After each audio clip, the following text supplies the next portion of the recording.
Guerrilla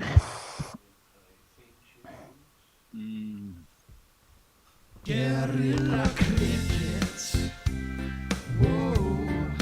Guerrilla cricket. Whoa.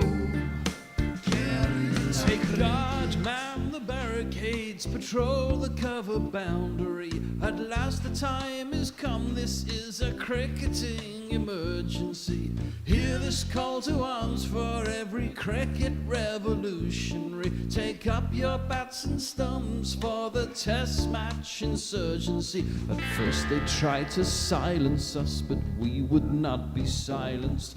They threatened us with lies, so we threatened them with violence. Che Guevara, Sangakkara, Joseph Stalin, Douglas Jardine, Robespierre, Darrell Hare, Vladimir Lenin, O'Brien Kevin, guerrilla cricket.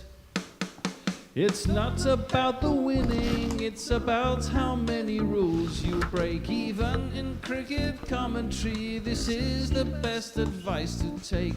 Pick guerrilla cricket, it's the finest choice you'll ever make. There's so much more to cricket than rev counters and a slice of cake. At first they tried to sanitize us and clean up our act, but people like it filthy, and we know that for a fact. Fidel Castro, Lenny Pascoe, Carlos the Jackal, Umar Akmal, Mahatma Gandhi, Grant and Andy, Brendan Behan, Austin Ian, guerrilla cricket.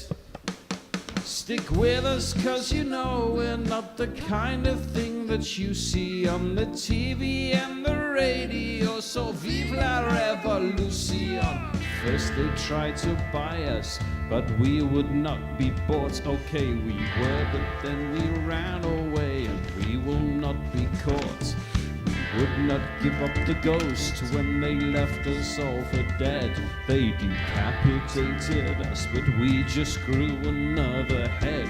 Chairman Mao, Jamie Howe, Ho Chi Minh, Asif Din, Václav Havel, Graham Saville, No Surrender, Percy Fender, Che Guevara, Sangakkara, Joseph Stalin, Douglas Jardine, Robespierre, Darrell Hare, Vladimir Lenin, O'Brien Kevin, guerrilla cricket. Welcome to Guerrilla Cricket, and once again to Hobart for this final Group B game between Zimbabwe and Scotland. Scotland and World Cups, well, at least the ones they get to, seem to always offer up drama and tragedy in equal measure. Remember last year, they won their qualifying group with 3 wins and then congealed like soggy porridge oats, losing all 5 of their Super 12 games. But by beating the West Indies, have they had their Archie Gemmill moment this year around? We will find out. Zimbabwe started brightly, thumping Ireland, but then fell to a West Indies on the rebound from their Scottish mauling. More about the West Indies shortly. Today, all 4 teams in Group B went into the last round with 1 win each, but Scotland and Zimbabwe were first and second on net run rate. Who will join Group A qualifiers Sri Lanka and Netherlands playing with the big boys? I'm Tony Bishop, and with me are 2 men from opposite sides of Australia. Our ageing gunslinger from the Wild West, it's the Perth kid himself, Messi Jez. Hello, Tony. I should point out that while it's lovely to hear you, I'm only hearing half of you now. Your volume suddenly went down by 50% halfway through that. So I don't know if you whacked I haven't touched knob anything. or something. I'll have to get the bear to sort that. Can you hear me any better? Yes, that's better now. Oh, well, I think that's it's a lead issue. And over on the east side in Melbourne is the ever erudite Forthy. Hello, Forthy. Yes, delighted to be here, Tony. Hello. I said with such sincerity. Right, team and toss news. I can tell you, Zimbabwe captain Craig Irvine called tails, but it landed heads. So Richie Barrington has chosen to bat on behalf of Scotland, and from team perspective, they are as before, unchanged. Munsey, Michael Jones, Matthew Cross, Richie Barrington, Michael Leese, Callum MacLeod, Chris Greaves, Mark Watt, Josh Davies, Safian Sharif, and Brad Wheel. Zimbabwe. Craig Irvine's back for them as captain. Regis Shakabva, who did stand in as captain, he is still opening. Wesley Maderve, Sean Williams, Sikandar Raza, Milton Shumar, Ryan Burl, and I can tell Mog if he's listening, we've loaded up the best of his three Ryan Burl. He is listening. Luke John He is listening. Richard, how do you know? Is he with you? No, he can't be. Yep. He's on Twitter. Oh, marvellous. Richard Ngarva, yeah, him. Tendai Chitara, and blessings be upon you, Muzurabani. So, well, what do we know already? We know that Ireland chaps have qualified. What do you make of that, Messrs? I was really happy to see that. To be honest, I'm not surprised. They were due to really get their act together. West Indies have been pretty poor the whole tournament, and they've never had that sense of potential that they normally do. So I was really pleased to see Ireland come through, and I think they might win one or two of the next round games as well. 66 for Paul Sterling, 45 for Lorcan Tucker, and they kind of walked it 40, didn't they, the Irish? It did. I mean, I remember about 6 years ago when Ireland beating one of the test weight nations. I was ringing my Irish friends up. It was a real giant killing act, but rather less so now. I won't say it was expected, but excellent performance from them. Sri Lanka, they rose to the top finally with a bit of help from the UAE, and definitely with help from the UAE. The Netherlands are going to be in there, punching one's senses a tad above their weight, but at least they're there to throw a punch or two. They got to be the worst qualifiers you'd ever come across. They barely won the two games they did win. Well, I don't know how many listeners we have in the Netherlands, but they're going to be loving you. Sorry, Dutch bird cake. Well, there's one for a start. Yes. Now, Scotland will surely wonder how they didn't beat Ireland, won't they? Forty. What did you make of that game? They had it nailed on, didn't they? And then all of a sudden they got Camford. As you say, Scotland in World Cups. Perhaps we expect the unexpected. It's also worth saying, of course, the Archie Gemmill moment came in a match which, though they won, they failed to go through. So there is this vexed history of Scotland. Was it Brazil in or World Argentina? Cups. It was against Netherlands. They won the match 3-2, but they needed to win it by 2 goals. Ah, that's right. Yes. Archie Gemmill. Just a big sort of shock of hair, I seem to remember, although slightly receding, which was a kind of a strange look. Well, anyway, the teams are out there on the field. Scotland have chosen to bat first. Due a bit of a factor in Hobart, certainly. I think it has been, hasn't it, Messrs? Yeah, although rain is a possibility tonight, it's good to say that the radar seems to be keeping away for a while. There'll probably be rain later, but it may be too late to affect this game, which would be great. Well, Messrs, I've got a question for you. Which has the higher annual rainfall, Hobart, Edinburgh, or Harare? Well, because it's from you, I'm going to say Harare because I wouldn't have thought it would do. I would have expected Hobart to be the wettest of those three, but Harare, I'm going to say. Well, no, it's Edinburgh. Edinburgh has 749 millimetres a year on average. Harare's second with 670 millimetres. And Hobart, a mere third with 626 millimetres. I'm I surprised thought you knew this stuff. You sit there in your weather cave, basically just combing weather maps. Surely you knew all of this stuff already. Messi, which has more rain? Which has more rain, Melbourne or Sydney? I would have thought Sydney. Yeah, I'd have said Correct. Sydney. Yeah. They're always chundering on about their excellent weather. It's just not spread over quite as many days as Melbourne. Don't care. Sydney's got more rain. But that's all. Speaking of which, is it pissing down with rain in Melbourne today by any chance, Ian? No. It's been absolutely beautiful. I've been in the garden. It's been dry as a bone. Well, I'm just looking up opening batsman George Munsey. Here he is. It's George Munsey. It's George Munsey. He's not the rule, holy hole, that's someone else. Well, that was short and sweet. And who's he going to be opening with, Messrs? Michael Jones. Let's find Michael Jones. Are they near the top of this filing system because they're openers? Are they, hell? That's a Of course rhetorical they're question. not. You wouldn't expect that, would you? Not for a moment, Lord above. I'm not even sure. Here's Michael Jones. He's sort of comfortably in the middle order here. Me and Michael Jones Oh, I like that. have a thing going on. Going on. Oh, what a great Me Great and jingle. Mrs. Jones. What a great song. And what a great jingle. Yeah, You're yeah. absolutely right. I wonder if Michael Jones, he won't be thinking about that right now. He'll be thinking about You never the first know, ball maybe, you know. he's Bit got like- to face. Bit like Mike Brearley used to have Beethoven going through his head as the bowler ran up to calm him down. Maybe he's got that track going through his head. Well, you never know. I'll tell you and jingle up the bowler in a minute. It's a right arm over, it swings in and it's worked off the legs. And Scotland are off and running. It's Chatara who is opening the bowling for Zimbabwe. Is he amongst the bowlers? Well, of course he's not. Here he is, Tendai Chatara. I saw Tendai, and it opened up my eyes. I saw Tendai. Cricket was boring until then I saw him steaming.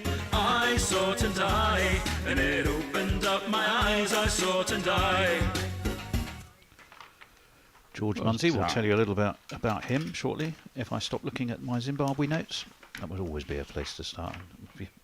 George Munsey, 29. From Oxford, in fact. Played for Brampton Wolves, North Hants, Leicestershire, Hants and Kent in his time. Chatara is in, played off the back foot, dabbed to backward point. And there is no runner reminder. Scotland won the toss and chose to bat. A reminder that Ireland are already through. They will join England. So, can it be a home nation trio? Not that that counts anymore, because pretty soon the Scots won't be part of us anyway. They'll be off on their own. I don't think. Well, Ireland never counted as a home nation either. That one's quite full. And Jones just plays it down into the ground. Didn't seem too certain about it. It's 2-dot balls for Chatara. Oh, Just the I one mean, of three Ireland- so far. not Don't since tell 19 Cromwell that, Ian. I was going to say not since 1916 have Ireland been counted as a home nation. Our friend Knitting Menon is one of your umpires. The other, of course, the fabulous Michael Gough. Always was a fan of his films. As Chatara's in, that swings from outside a leg onto leg and it's driven sweetly away past long off for the first one of these. And if you kids can't listen, then you bound to see the way you get shot for crossing a boundary, crossing a boundary. Hammer Horror, Tim Burton Batman film, Sleepy Hollow, Fourth Protocol. They were all films that Michael Gough featured in, I think. Unless, I of think course, you're we're right. talking It's- about the right-hand bat and right-arm off-break bowler who used to play for Durham and was born in Hartlepool and is also still alive. As in comes Chatara. And forward comes Jones, pushes back to the bowler. No run, but Scotland have 5 off this first over.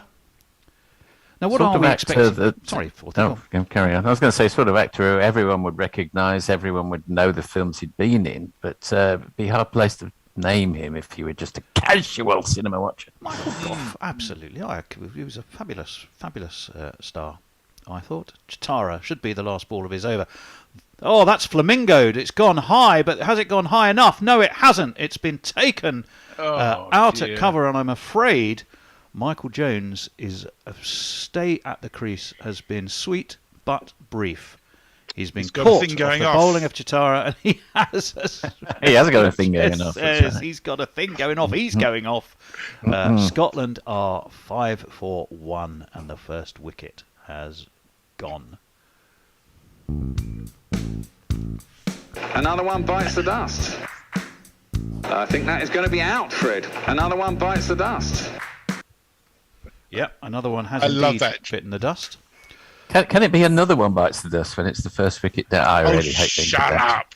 Well, it depends if You you're are- looking in the broader context of all cricket ever, I or even suppose, just yeah, this tournament, well, in which yeah, case there have been yeah, plenty. yeah, yeah. Yeah, good So I answer. have a good question answer. for you both. A quiz question. There have been 11 tosses so far in this tournament. Yes. On how many occasions do you think the toss winner has won? 30%. Three. Eight it's one off. have lost and 3 have won. That's quite a serious deviation from the norm. Well, I think hasn't it slightly favoured the teams batting first? I believe it has, Slightly, particularly yes. at Hobart. Although, of course, Ireland chased today. Comfortably would be an understatement, really. Anyway, Messrs, who's with us on various social media? Mark channels? says it's almost as if you should be commentating live on the shit shower that is British politics instead of cricket. Well, that would also, be quite hello. fun, really, wouldn't it? Hello. And he good also morning, says, Mark. he says, Jesus, when am I not listening to you? Tony?" It's relentless, incessant, and continuous, and infinite at the moment. It's like the sort of torture they hand out at Guantanamo Bay. And Garver, in he comes. Endless commentary. Zimbabwean left armour. Shocker, curly hair. But that first ball is just defended into the offside. In a moment, we will jingle up the new batsman for you. That new batsman is, of course, is it Michael Cross? Matthew Cross. It is Michael Cross. Matthew Cross. Or Matthew Cross, It's whichever Matthew, you prefer. It's Matthew, not Michael. Yeah. It's- Matthew Cross. Wasn't Here he he the, is. was Matthew Cross the Witchfinder General? Ooh, he might have been, yes. Bar is in. Flicked off his hip. Oh, the ball has spun, and I think... Has that beaten the man down there? No, I think he just reined it in, but they'll have another look, won't they, Forthy? They'll definitely have another look, and it looks like he was in touch with the sponge as he flicked it back. I suspect this will be four. He was in touch with his inner The old sponge. schoolboy thing. Wait for the second bounce. Yeah, it did spin, and it completely spun away from him. And no, I think he had too much of himself, as you say. The ball didn't touch the sponge. But almost No, all, but of, he did. all of almost every Yes. bit of him did. But has he? Is the arm touching the sponge? Has he been? Oh my word! No, given us 4. It is indeed. It's in 4. Yes, One of in these. Gough we trust, if not trust.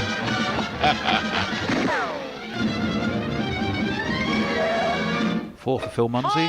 VAR in again. Again flicked beauty off his legs, but all the way along the ground. That one isn't going to spin. It's going to go straight to the fielder, who is at deep backward square. And we'll get Munsey a single, and we'll give our friend Matthew Cross, not his lesser known brother Michael, the opportunity to face his first delivery. I rather like having you are Witchfinder General on strike. That's good. Matthew Hopkins you're thinking of. Oh, damn it! You're right as well. It was close. And then I just saw Matthew and got it overexcited.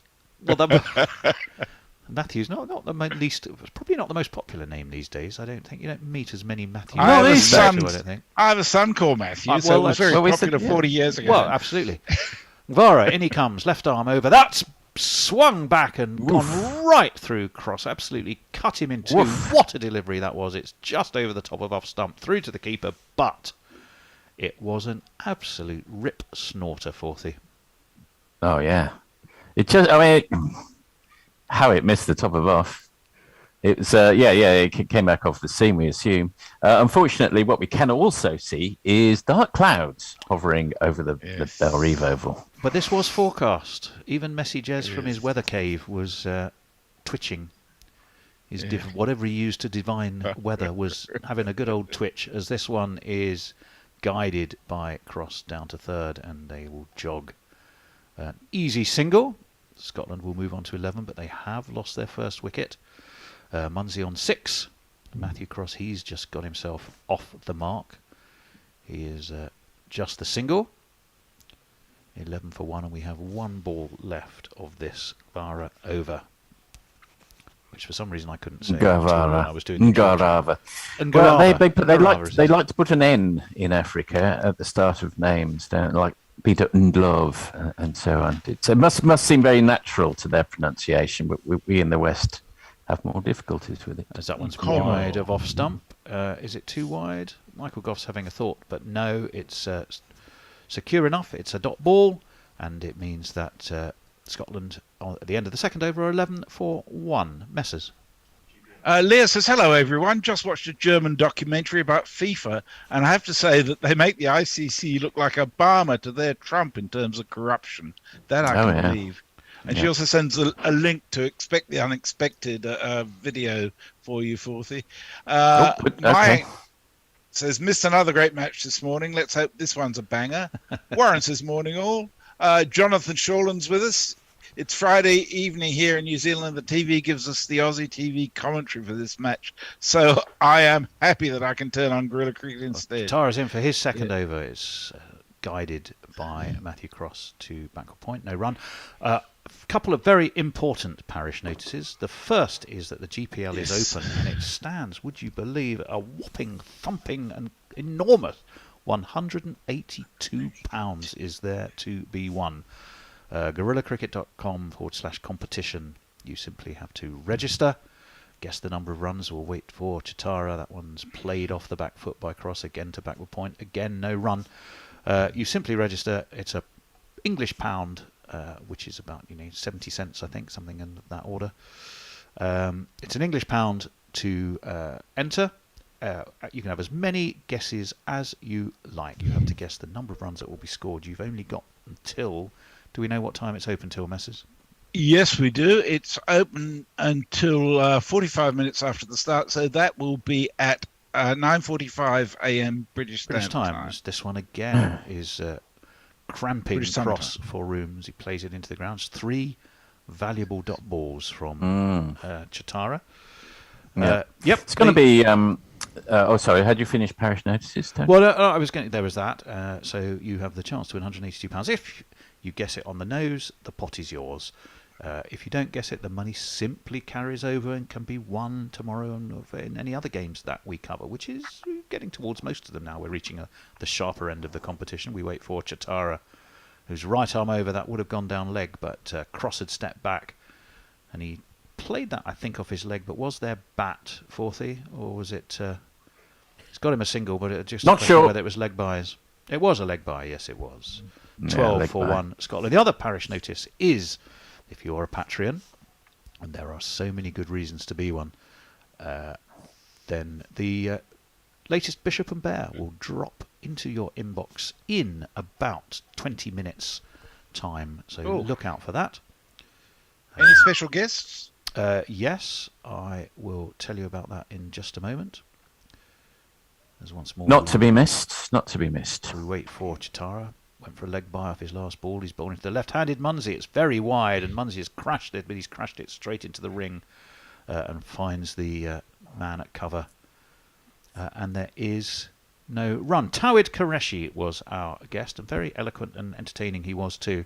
So we have a bit of an in-depth look at Bangladesh, which is all a bit of a soap opera as far as we can tell, going on behind the scenes. Not quite the extent of the British governments, but...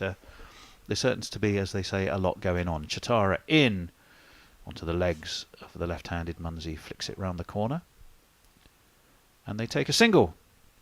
13 for 1, end of the third over. And we will keep up with your messages on all platforms. Josie Oak has a special request. It's, can we get a Paul Sterling jingle to respect his innings? No. I can do it for you. Paul Sterling! There you go. Mog says, the heck with Michael Goff's movies. He was in Doctor Who. And Leah says, I remember Michael Goff's name mostly because some American dipshit internet film critics can pronounce his name Go. Oh dear, as in Van Gogh. Andy Warren says, Matthew Hopkins, brilliantly portrayed, of course, by Vincent Price. He was, yes. He's and Andy will be with us soon. Oh, yes, that's right. Well, we hope he will. I wasn't sure whether he was in or not, but... hopefully he will appear virtually. He's switched on. Change of bowling. Blessing Muzarabani. Hold on a second. This one's crashed back past Blessing, but there's a man at mid-off, and it will be straight to the man. Straight to him. I think Scotland will be getting a little bit angsty now. There's been a few too many dot balls in the last couple of overs, and this is time when bowlers should sense an opportunity. Just keep putting it up there. I should tell you, by the way, the other umpire, having discussed Michael Goff, the other umpire is the man who calls Jimmy Anderson Grandad, the 38-year-old Nitin Menon. Musrabani in, and that's beaten the outside edge of Munsey. And he looks back down the track at Blessing. And he may be cursing rather than blessing, because that ball was just too good for him. Slid across him, and another dot ball, but given as a wide. A no ball. Batman's former butler, Michael Goff. I think it was a was a no no ball. ball, yeah. Batman, isn't He he? didn't. He Yeah, only yeah. had one arm. I was so worried about his film. Not only was it a no ball, Forthy, it was a considerable no ball. Yeah. Yes, Free I hit. mean, no suspicions accrue, but I mean, good bowling nonetheless.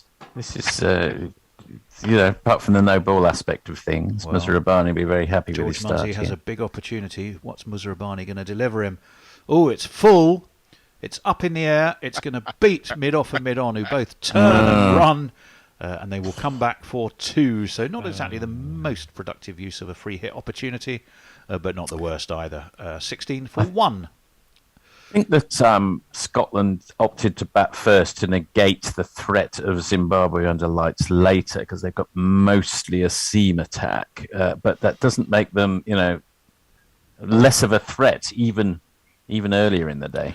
Yeah, against that though, yes, you play the match rather than the weather. However, if there is a prospect of weather, being the chasing side always has an advantage, I feel, whatever Duckworth Lewis tells you, by dint of knowing what it is always knowing what it is you've got to chase.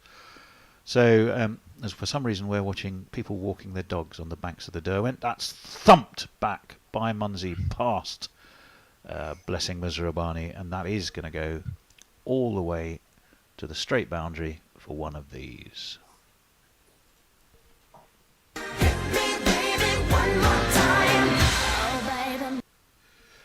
But I think Scotland's point of view, Forthy, then will have been, we'd rather put the runs on the board. We'll feel happier doing that. And Yeah. There could be all sorts of chaos in the future. So yeah, just get on with it. And they'll have had a bit of momentum off the last game as well, despite the results. this one 86 is off 55. They would be disappointed that the big hitter disappeared. sweetly driven by Munsey, but straight to mid-off, so no run. So we've had 7 off this over so far. If that includes the no ball, so 6 off the bat. 20 for 1 Scotland, 66 versus the West Indies, 1 versus Ireland for our George. And he's going to be Why is he facing- ours? Well, okay, I'm just trying to be inclusive whilst we still can be of Scotland. As that one is Thought you were thumped laying claim. by Munsey, no. And away it goes to that long off boundary for 4 more. There's not one boy for me, I must have 2 or 3, I need 4. It's a bit like Andy Murray. If he does well, then he's British. If he cocks up, then he's definitely Scottish. That's just the way it is. Good player, Munsey. He's got a strike rate of 143 in T20s. He's got a high score of 127, so he's probably their best batsman overall. Indeed. 16 so far off 13, so he's ahead of a runner ball. He's playing that. He waits for it, guides it straight to cover, and there is no run. It's 4 overs complete. Scotland are 24 for 1. It's not been expressed in this power play by any manner of means. They'll want the to motor a bit in the next 2 overs. But in the meantime, here is Messers. Mayank says, based on the forecast for the rest of the month, I calculate as few as 9 matches would be played up until Halloween in the Super 12 stage. Surely if that happened, they should cancel the World Cup and no one's a winner. Yeah, there's some pretty grim forecasts coming up, I'm afraid. Andy Wall confirms about the corruption. He says, when they announced Russia and Qatar at the same ceremony, they might as well have given Blatter a bulging sack with a $sign on it. Armchair Cricket Podcast is with us. Says, g'day all. Whichever way the game ends would be a disappointment. Hate to see either of these teams go home. That's tournament. By the way, that's tournament cricket. Someone's got to go. Yeah. The West Indies failed miserably this morning. They just weren't good enough, I'm afraid. I'm penny to see Mash's face somewhere. I don't think he'll be surprised. He's gone somewhere to get his bag fixed. He didn't have any expectations. I've seen a couple of his posts, and he wasn't. And Garava is in again. That one's thumped. Oh my word! It is pulled, and it has been held at mid-wicket with a diving catch to the left. What an acrobatic piece of fielding. Matthew Cross, I was about to tell you all about him.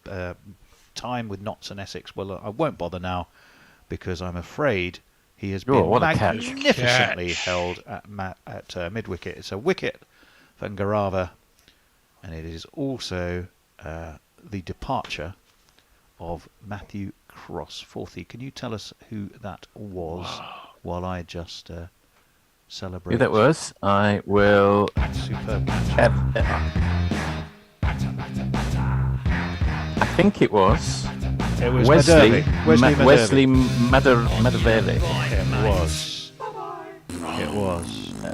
And it hopefully was, we're going to get plenty of opportunities to see it again because it was magnificent. Yeah, he dived like a salmon. It was superb. Well, I mean, we mentioned it earlier, didn't they? They must have Matthew Cross 1 off 7. You've got to do something. And to be fair to him, he absolutely middled it. And I would say that 8 times out of 10, he would have got past the fielder at mid-wicket. But it was 8. I would have said 4 out of 5. Dive. Well, I think that's 8 out of 10, Missy. That's the point. Is that a joke? Shall we just I do remember 80%? once. 80%. I do remember. We do set remember on Henry 80%, chaps. Blofeld. That would do it, wouldn't it? Do you remember Henry Blofeld once saying, and he would have caught that 99 times out of 1,000. 24 for 2. Oh, dear. Richie Berrington. Richie Berrington is the new man at the crease. He's going to be facing Ngave. He's obviously not got off the mark yet. There is a slip in place. And Berrington has reached and guided this, but it's going to be fielded down at third man, and it will only get him a single, but at least he is off the mark and running. Here he is. Look for Barrington necessities, simple Barrington necessities. Forget about your worries and your strife. Oh, yeah. I mean Barrington necessities, oh, Mother Nature's recipes. That brings Barrington necessities of life. Phil Harris, wasn't it? The magnificent voice of Phil Harris, if I recall, who was the voice of Barley. If you were a young lad, you used to hear that on Junior Choice with Ed Stewart every Saturday morning. That's this one steered to mid-on by Mumsy. Oh, dear There gosh. is no run. I'll tell you, The late here's 20th century is such a rich vein of musical talent. Absolutely. Here's one for nice of you to say late 20th century, Messi. It was more like mid 20th century. Here's one for you, Phil. So in the Jungle Yes, go on. In the Jungle Book, Yeah. Louis, the King of the Swingers, etc. As I'll hold on for a second. As this one is full and swinging and go over, polite inquiry. They'll take one. They may come back for 2, I think. But I'm pretty sure they were leg byes, which is hence the appeal. But it will move Scotland on to 27 for 2, 16 for Munsey, 1 for Berrington. Yes, it was indeed 2 leg byes. Who was the voice of King Louis? Oh, I know this. George Saunders? No, he was Shere Khan. Oh, Shere Khan. We are looking at a young lad. We're looking at 2, oh Lord, with the most appalling haircuts. That's outrageous. As that one is swung off his hips by Munsey. I'm not actually sure he got there. But it's beaten Chakbava and it's gone for 4. Oh, dear. And Chakbava is not happy. He got it in the dive, but I'm afraid it's away. It is 4. It was off the bat, and it's 4 more to Scotland's score. And if you kids can't listen, then you bound to see the way you get shot for crossing a boundary, I'm going to have to let some people in. The answer, Forty, was Louis Prima. I was immediately... Oh, Louis who? Louis Prima. Oh, well, there you go. Who I was immediately looking around for my dad when you started talking about kids with appalling haircuts, Tony. Yeah. Go on. Josie Oak reckons the Scottish team are at the back doing a rain dance because they get through if it's rained off. They do. That is absolutely right. That's a very good observation. They do. They have the superior run rate of these 2 teams. There's only 1 ball left. Jason, who has a T-shirt saying "proper job," well, if he thinks doing this every day is a proper job, then that's extraordinary. But okay. Probably the least relevant T-shirt to ever wear to guerrilla cricket. But there we go. I asked her about that last time I was on. It's a West Country saying, apparently. And I've retweeted a headline from the Daily Star which says Alistair Cook spent more time at the crease in Test matches than Liz Truss spent as Prime Minister, which I think is rather a good stat. She absolutely did. No, well, he must have done. He must have done. Yeah. Louis Prima, fourthie. Just a Gigolo would be something you would know by him. Sorry? I got nobody. Louis Prima, who was the voice of King Louis. Yeah. Just a Gigolo was probably one of his most famous songs. Was it? Waitfoot and Garala. Okay. It's down leg, and we may have to have another one. It is given as wide by Knitting Menon.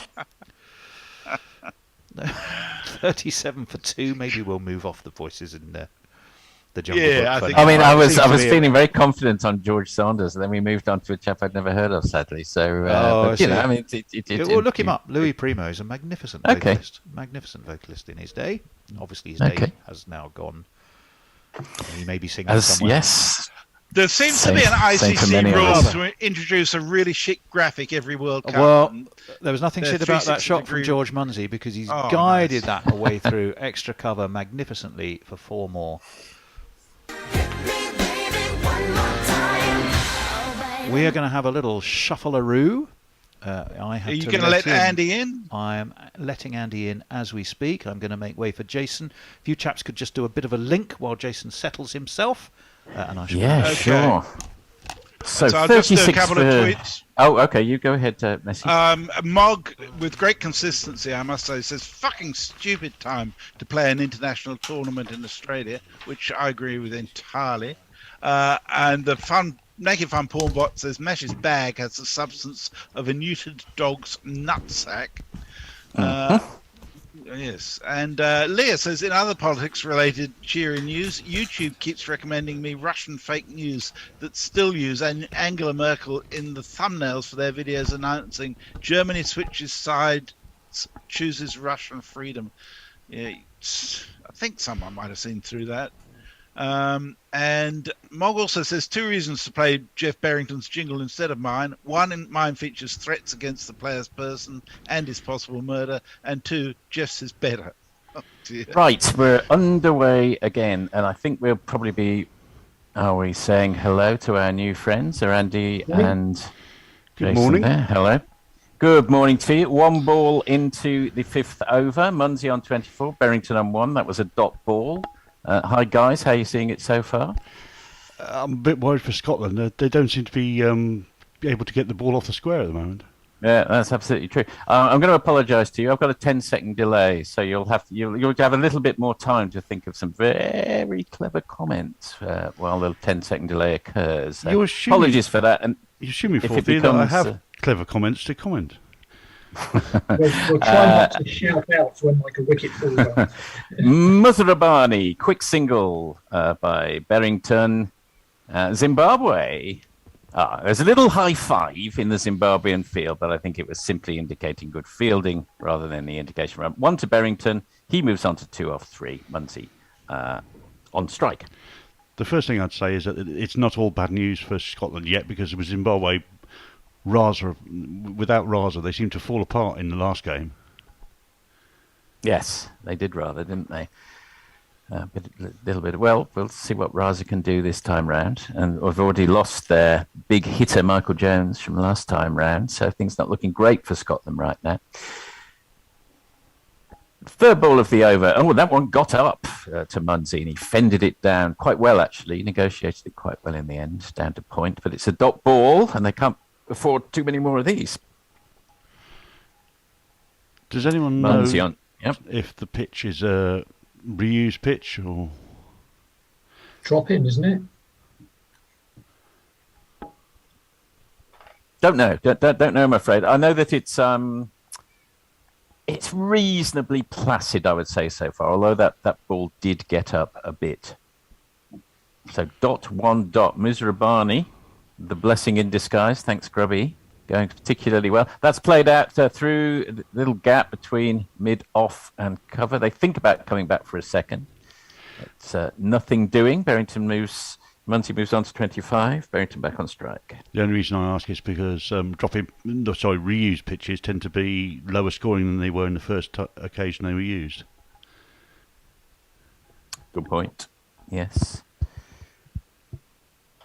You're not neither of you two guys in the studio, or are you? Jason, you are, aren't you? I'm in the studio, yes. You are in the studio. There you are, yes. Green backdrop. I am in mission control. Nice stab shot down to third now, but it's still only one from Barrington. They really need to get some of their skates on. Zimbabwe move on to 39 for 2. Barrington 3 off 4. As we see some Scots for the first time, I think, in the rather paltry crowd, it has to be said. Cold evening in Hobart. Dogs on the beach, but it's still pretty chilly. Just 3 runs off the first 5 balls over from Musrabani. Can he finish well? Muncie on strike for the last ball. And, Scotland will be very happy. They've broken the shackles. There's 4 at last. Muncie moves on to 29. A very nice cut past the man at point. I don't think 43 for 2 is so bad off the power There's play. not one boy for me, I must have 2 or 3, I Yes. need 4. Ombre Nuevo is not in the present. I have to wag my finger for that. He says, morning, amazing Planet GC, or you get it back for that one. What's the chance of the England game going ahead tomorrow? Messi, what's the forecast from the weather cave? I'm sure you'll let us know when he comes back on. Leah says the only jobs I care about are disinterested hand jobs. And change your shirt, Jason. You've been wearing it since at least the day before yesterday. You can't go 2 minutes on here without the fashion police breaking down the door. I see you've got a brighter check shirt on today, Andy. The next time I come in the studio, just you wait. It's the occasional spin. Slow left arm bowler Sean Williams. And he's coming on. He's got a strike rate of 25, an economy of 6.97. So very economical. Slow left armour coming round the wicket now to Barrington. And that moves on nicely. No spin, but a little dart. Played down to mid-on, and they come through for the single. Muncie back on strike.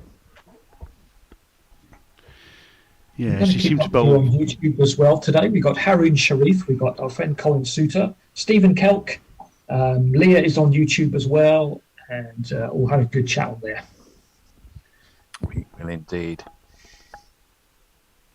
Just adjusting the field, and he's coming. Williams is coming over the wicket to the left-handed Muncie. Might get Jason's view on why that would be the case, and that's wide down the leg side, flicked nonchalantly to the vacant over the man at leg slip, and leg gully perhaps, and goes for 4 of these. And if you kids can't listen, then you bound to see the way you get shot for crossing a boundary, crossing a boundary. Yeah, Stephen on YouTube says the main function of the YouTube feed is to allow us to monitor potential fashion crimes. That is correct. That's nicely played out by Muncie, but no run. Straight to the man in the covers. 1-4 dot. 5 runs so far off Williams over. He gets through them very rapidly. He's in again. That's on leg stump and just guided to the man on the fence, but there'll only be 1. 6 off the over so far. Williams used to bowl very slow away swingers more than anything else. He doesn't seem to get much purchase on the pitch. When did he convert to spin, Jace? Do you know? He's coming round the wickets now to the right-handed Barrington. Dot ball played straight back down the pitch. I don't know if he actually has converted from being a pace bowler. I'll just say that his actions suggest that he's bowling very slow away swingers and not really trying to swing the ball necessarily, not trying to spin ball, necessarily that much. Yeah. Gotcha. That's a full toss, but not really taken advantage of. And just the 1 run, Scotland 50 for 2 at the end of the 7th. Over to Andy for your tweets. Guerrilla Cricket, whoever they are, reminds us that the GPL jackpot is £187 and you have another 10 minutes to enter that. And Mog is arguing with a bot. Don't do it, Mog. Don't do it. It doesn't work. We're both in flannel plaid, I think, Andy, aren't we? Yeah. Oh, Jay will tell you I'm like the Fonz. I've got 10 of these in the cupboard.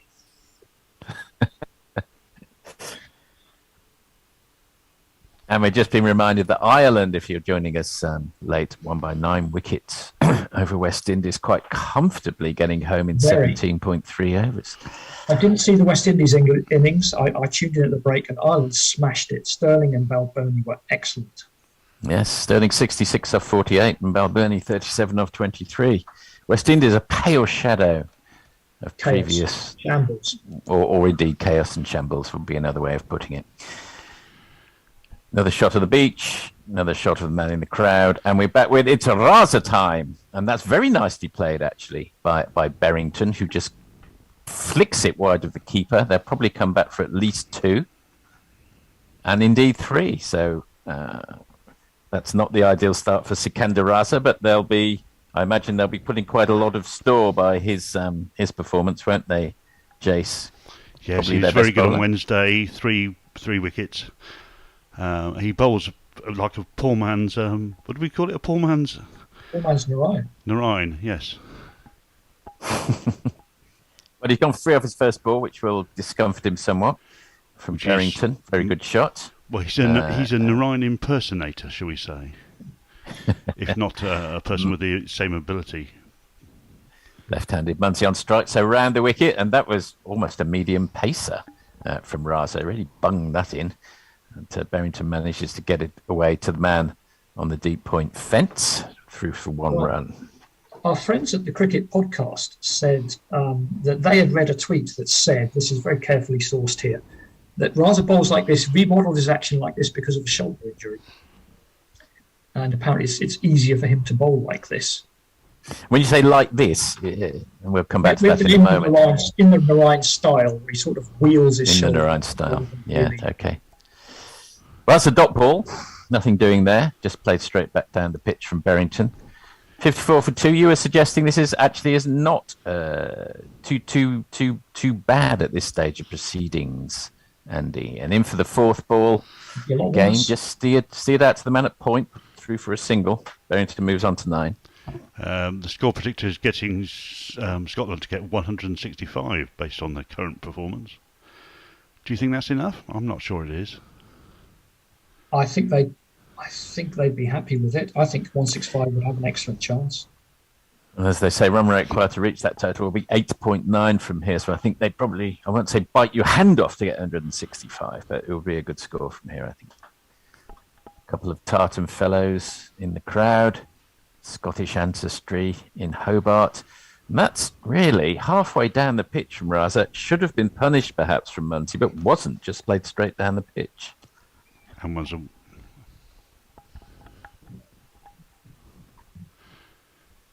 We're going to look at the deep backward point trajectory. It's only 63 metres away. That's an awful ball from Raza.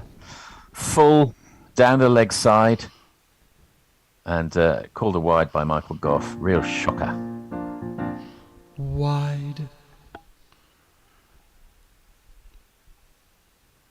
Yeah, the keeper did well, actually, to get the glove on that. That's much more accurate. Dot ball played straight out into the covers. That's the end of the 8th over.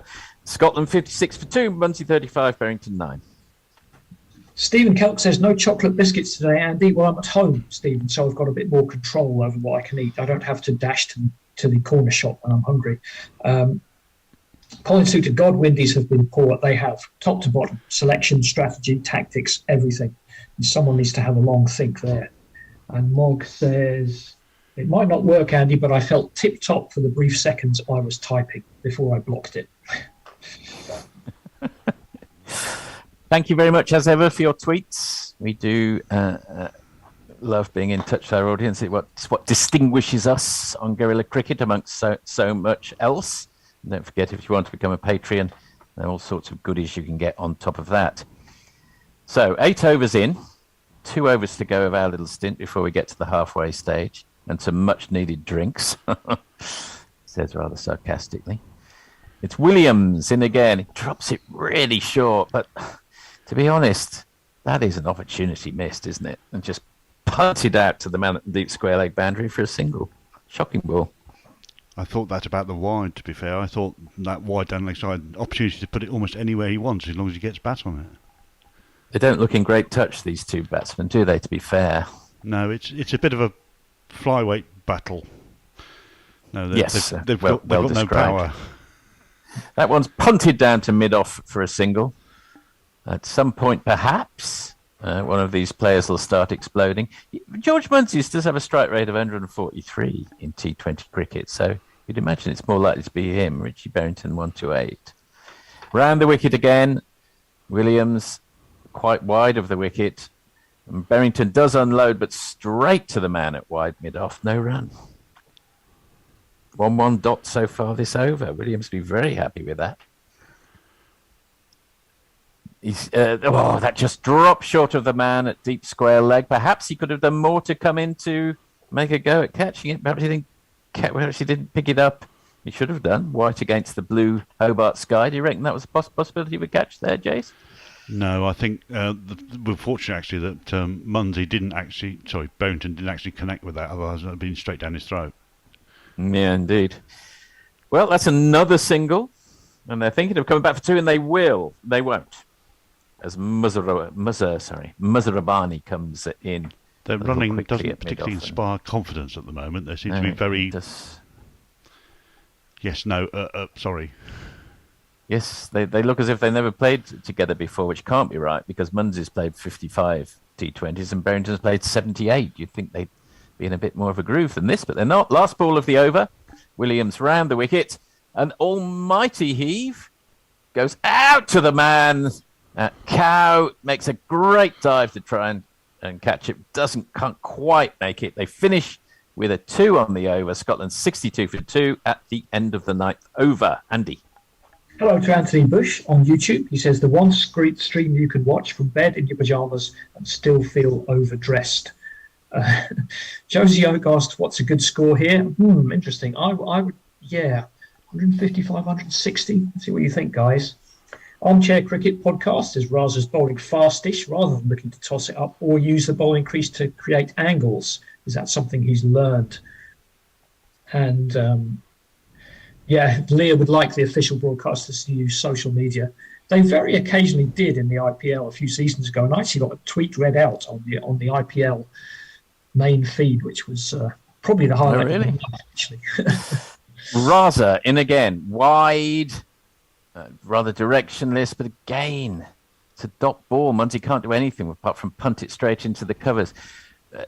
For those who haven't got vision, I suppose he's trying to dart it in and get through his overs really quickly in the manner of Chris Gale, but he doesn't look to have the same control over the ball as Chris Gale with his great height and power does.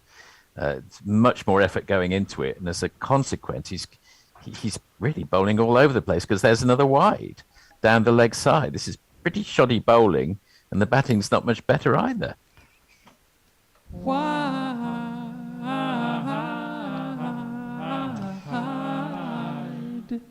Raza in for his second legitimate ball, and in keeping with the rather shonky cricket of recent times, that's a Harrow cut, if we can still call it that, which is fielded by Yongwe, and they come through for a single. Munsey moves on to 38 off 31. As he does has the weather report for us. Hobart today thinks it's going to be okay. Perth tomorrow should be fine for England, Afghanistan, but Sydney looking bad for Australia, New Zealand. And Sunday at MCG for India, Pakistan, a bit long. Berrington out. Holes out to the man at Cow. It was a fuller shot. Frankly, it was a half volley. A man more in form would have launched that into the stands, but presumably didn't come off the centre of his bat. Barrington's out for 13, and Raza strikes 3 wickets down. You silly little boy. What on earth were you playing at? Oh! Got him! Why did he do that? Unbelievable! I think that was Regis Jakabva. No, it can't be because he's the wicketkeeper, isn't it? Not sure who caught it down there. Raza, I think it was.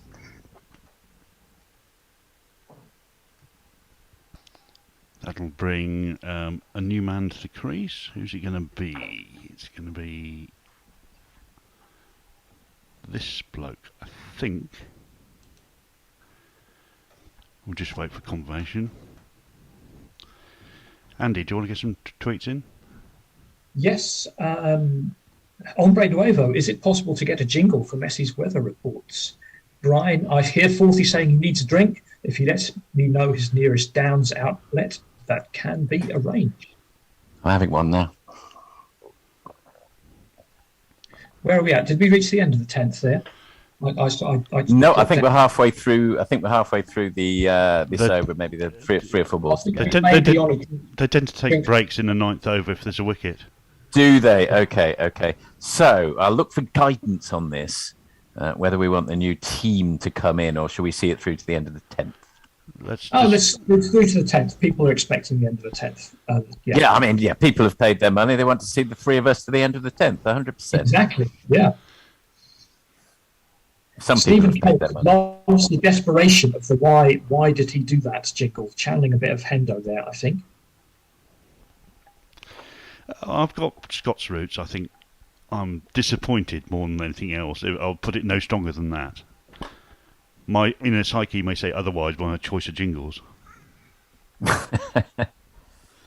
Okay, guys, we're almost halfway. Who are you going to pick from here? Scotland or Zimbabwe?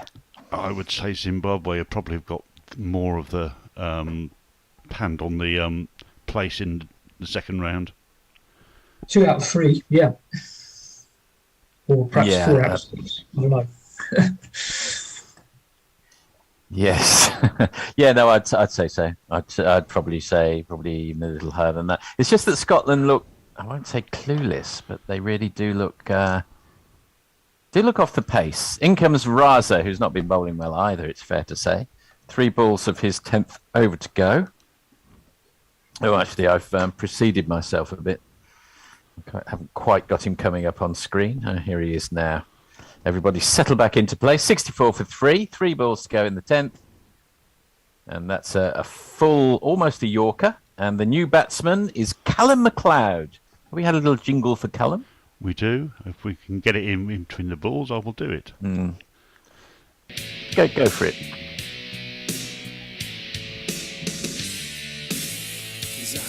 McLeod, I want to hear McLeod right between the eyes. McLeod, I want to hear McLeod, don't want no compromise. Dot ball off the 5th. So this is proving to be an excellent over from Raza. Well, in terms of return, ROI, as it were, the actual over itself has not been a glorious one, but the results are all that matter in T20. And he finishes with a dot ball, so he's 1 for 9 off 2 overs. Excellent bowling in terms of returns from him. That's the end of the 10th. Going to have a change in the commentary team. Scotland are 65 for 3 at the end of the 10th over. Thank you, Ian. And we'll see you again later on.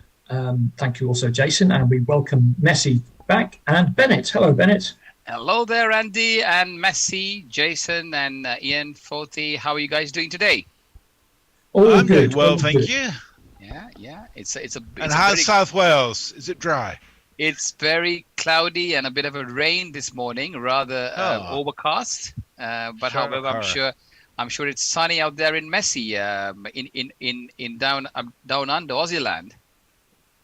That one's Williams backs into the attack. It's back of the length and punched up to long on for a single. Here he comes again, round the wicket. It's clipped into the leg side. It's going to go out to deep mid wicket. Are they coming back for 2 there? Not sure. This is an interesting game, isn't it? I mean, with West Indies now they're out, aren't they? With absolutely. The earlier game. Yes, That's a bit of a no shame. doubt about that. Yeah. You know, my ball be gutted. My 18-year-old likes the West Indian brand of cricket. Well, they haven't shown much of it in this tournament. Steps across, Munsey clips into the leg side again. That'll be a comfortable single. So just looking at the tables, Andy, like in Group B, we got Ireland, Scotland, Zimbabwe, and West Indies. So if Ireland win this, they definitely go through, and with Scotland, perhaps because they're higher on the run rate. But what happens if Zimbabwe win? Well, if Zimbabwe win, it's going to depend by how much.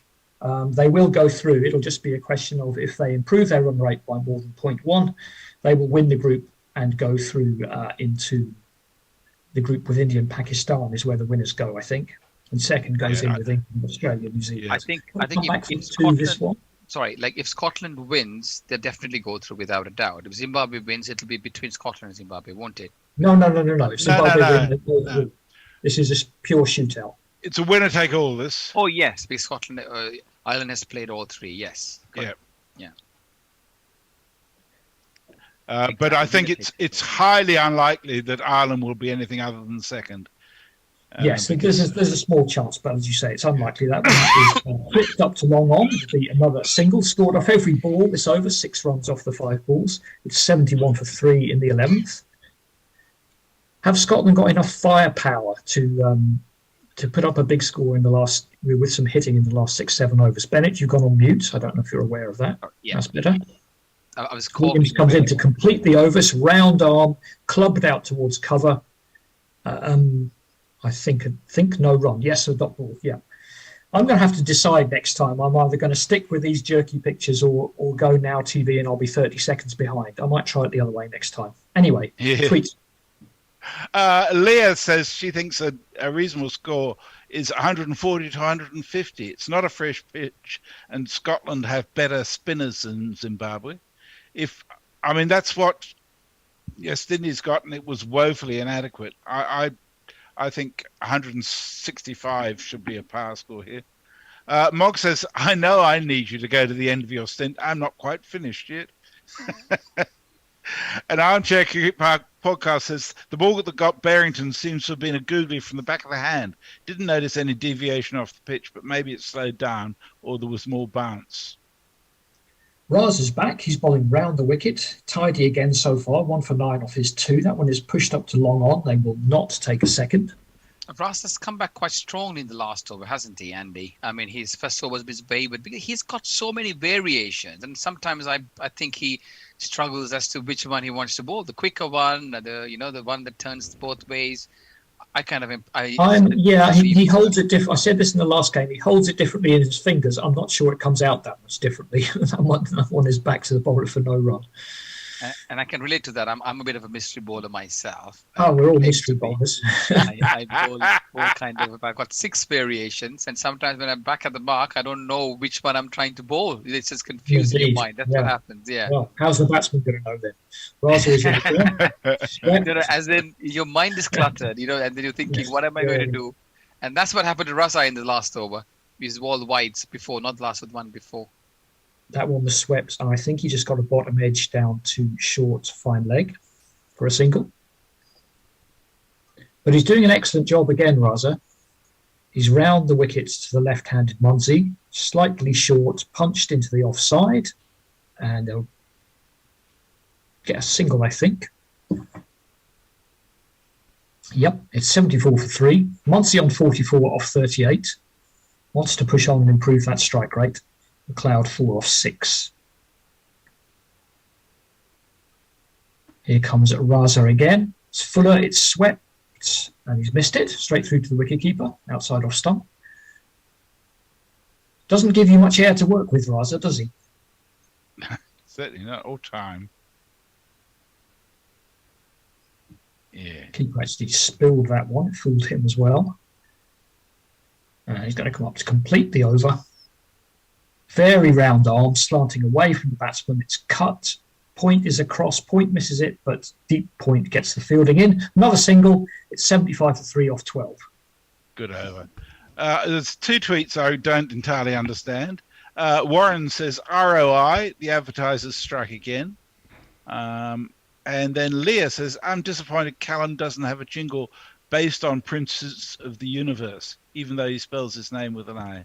That is way too obtuse for me. I've got no idea where that's going.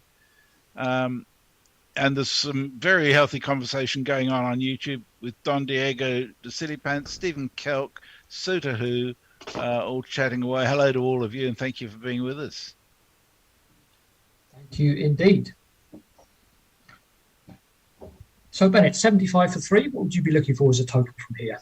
Well, it's a bit of a struggle, isn't it? I mean, but then we don't know how the pitch is playing. So I would say from here, anything close to 150, 140 is doable. We haven't seen much of firepower. But having said that, Zimbabwe do have a strong batting lineup. Raza has been in sort of entertaining form. He has been. Yep. And they got some good batters there in their lineup. So anything below 150 is going to be a struggle. To defend, yes. Chitara's in, he's onto the pads, and McLeod gets something on that, I think, for a single down to short fine leg.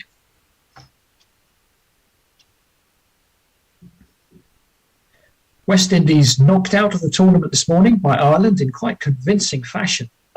So Ireland have gone through to the next round, along with Sri Lanka and the Netherlands yesterday. Of course, that was a bit of a surprise yesterday. Namibia couldn't get past the UAE. And I mean, given their performance with Sri Lanka, I would have really thought that they're actually going to sort of knock the Sri Lankans out of the top two. But certainly it was a bit of a shock the way they played, and hats off to UAE. I think they peaked at the right time. Not sure what happened to the skipper. They played very well. They played very well indeed. Visa almost managed to get there. That one's gone down. Well, actually, it's gone nowhere. It's just dropped down in front of square leg. In fact, Sri Lanka had already qualified. It was the Netherlands who sneaked through rather by the back door of UAE helping them out, but they all count. They did, but given the kind of storm they created at the first game. In the first game, absolutely. Yeah. I thought the way Sri Lanka played, they struggled because Netherlands looked like a good team too, and UAE certainly. I was linked with the associate cricket when I was managing the Hong Kong national team. Sorry, Andy. Batsman steps away. I almost thought he was going to step away and not receive the delivery. He went so far. All he could do is bunt that to cover for one run. Now, when I was managing the Hong Kong national team not that long ago, the associate nations, Afghanistan was coming through around the same time. And when I saw Afghanistan, I knew before long they're going to step up. But some of these UAEs and Malaysia, Sri Lanka, Hong Kong for that matter, and Scotland, it's a big thing for them to play in these tournaments, big achievement. Well, some more than others. That one's onto the thigh. It's going to be a leg bite off the thigh pad. I think Scotland and Ireland would generally expect to be here. Hong Kong and UAE and sides like that are really fighting it out in the qualifying for that last place or two. Hong Kong, but it was pleasing to see from the UAE, I'm sure, because they were being written off a bit after those first two games. They'd limped to 110, 20 in each game.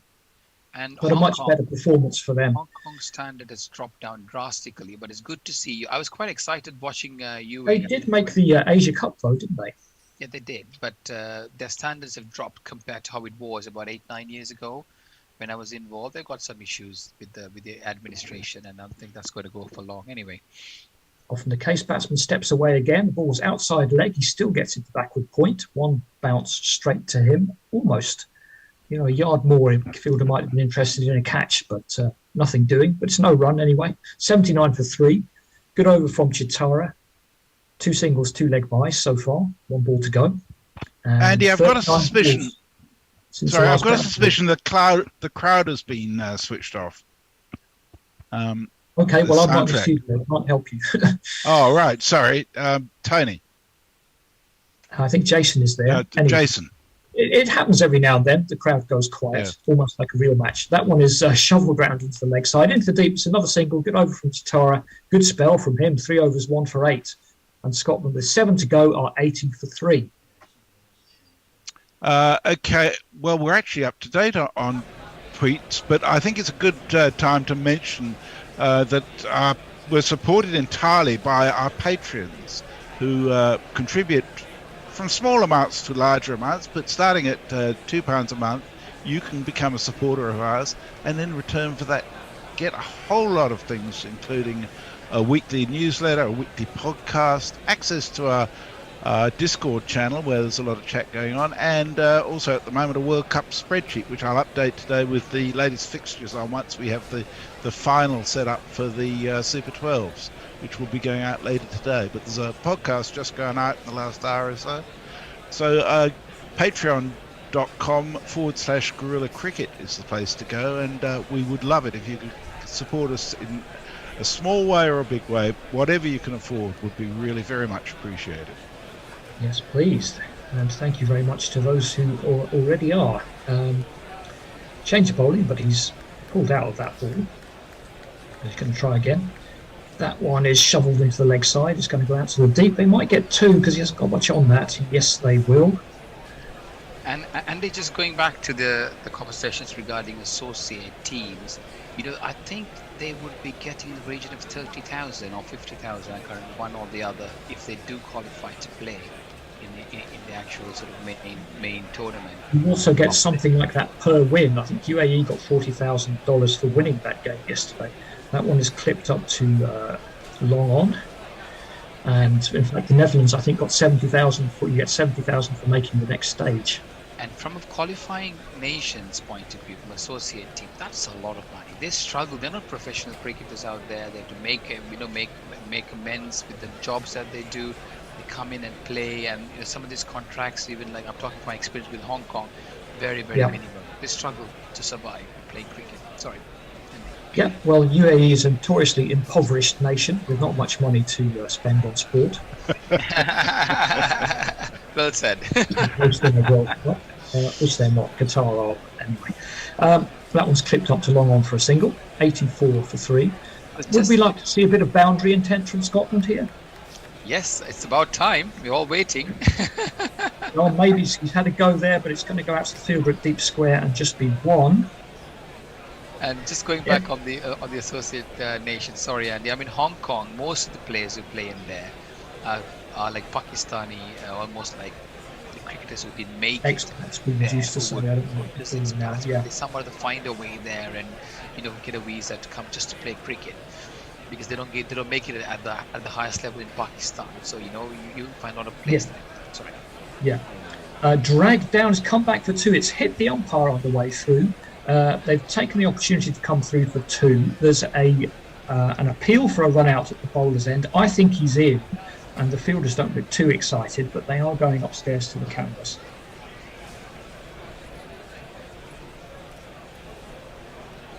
Better out than in, better in than out. Better out than in, better in than out. No, if he gets his hat, drop the ball. I think he dropped the ball. He did drop the ball. He would have had him by all means. Definitely, he took the ball about a foot above the stumps, and he was going to bring his hands straight down. But just watch if the ball hit the the stump's already broken, isn't it? So yeah. No, that's not going to be out. That's a bit of a fumble at the bowler's end. He should have known straight. He was certainly short, and it was almost like, I don't know if you can see me on YouTube. Instead of catching it and then sort of doing a wicketkeeper thing, he tried to push the ball down almost, but he lost his grip on it, and that's an opportunity missed. Not entirely sure whether he pushed the ball or whether he spilt it. You're right, it could be that. He certainly should have tried to catch it rather than bat it onto the stumps. It's going to be the last ball of the over. It's a length ball. It's a dot ball somewhere. I'm definitely going to go better picture on delay next spell. But for now, it's 87 for 3 or 14. Colin Rosenthal says the crowd's been off since the start of the match. I think, to be honest, I prefer it that way. I tend not to like it because it sounds too quiet when nothing's going on. There's sort of awkward silences. Brian 001 says, I'm off tonight at my hot yoga class. See you all in an hour or so, when I expect to see Scotland have fallen over late in their batting and are on their way out of the match. Can I just say, Brian, thank you so much for the beer and the wine that you sent. I had some beer last night and I felt a bit under the weather this morning as a result, but it was very nice at the time. And Rev Rushy says, Lettuce 1, Liz Trust 0. A serious win for the Lettuce. Nice one. And Sis Gratic Chris says, listening via Guerrilla Cricket in Kintor before heading to the World Clydesdale show. Oh, great to have you on board. And I'm really glad we've got the Scots with us. This was in response to a question from Cricket Scotland asking where he was listening to it. Musrabani is back. McLeod, who's on 11 on 15 and struggling a bit. goes for the ramp and misses it. What do you think of Muzrabani, Andy? I mean, I'm quite impressed with his run-up and the way he delivers the ball. Quite decent pace, 83 miles per hour. Well, it's coming down from a tremendous height, although apparently his release point is a little bit lower than Jason Holder's because he's not quite upright. But he's certainly got that height. He can get some bounce. He's something different, and it really is good to have something different in your T20 attack. And having that height. Can you hear me loud and clear? I'm always being told that my volume is not as high. Are you guys okay? Good at my end. Honestly, what's going out to the punters, only the punters can tell us sometimes. You're a bit clearer than last week, Bennett. Thank you, Messi. Into the pads, it's clipped out past the umpire, but again, there's no boundary threat. It's out to deep square. I want to see a bit more from Scotland here. They're only 3 wickets down. I mean, Scotland and Zimbabwe, it's not a bit like UAE. They've been playing at this level quite a bit, haven't they? And not really sure what's going on, but we would like to see a little bit more intent. Definitely. 5 overs and 4 balls remaining in this innings, and at this rate, they won't get much north of 140, which I think will be short. A lot of pressure on the batsman, of course. Must-win game, knockout game. I mean, are they saving the best for the last? Maybe they're saving it for my stint on commentary, Andy. Muzrabani is in, batsman is across, gets it up to long on, but it's only going to be another single. Can I tell you, Jason, that the crowd is now back, but it's just a little bit loud, or sarcastically loud, as suggested by Soph and Kale. In Kale? What time is it in Kale? Oh dear. Kale will probably be the same time as here, which is 5 o'clock in the evening. Okay, it's a lovely time. Except for the earlier games where I think we struggle to wake up, isn't it, Andy? Sort of at that time. I think we're just not doing the 5 a.m. games, no. Muzrabani is in, it's pushed into the offside. Come on, Scotland, where are these big shots? Messi's been so ardent. I mean, I know he sort of stays right throughout the night sometimes to keep us company, doesn't he, Messi?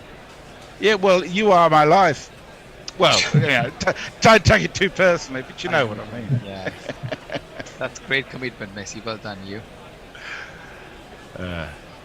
It's worth it. Munsey on 49. He needs to not worry about getting a 50 and worry about propelling Scotland to a competitive score. He faces up, Muzrabani is in. And he had a bit of a swing, but it only just missed the top of off stump. Not very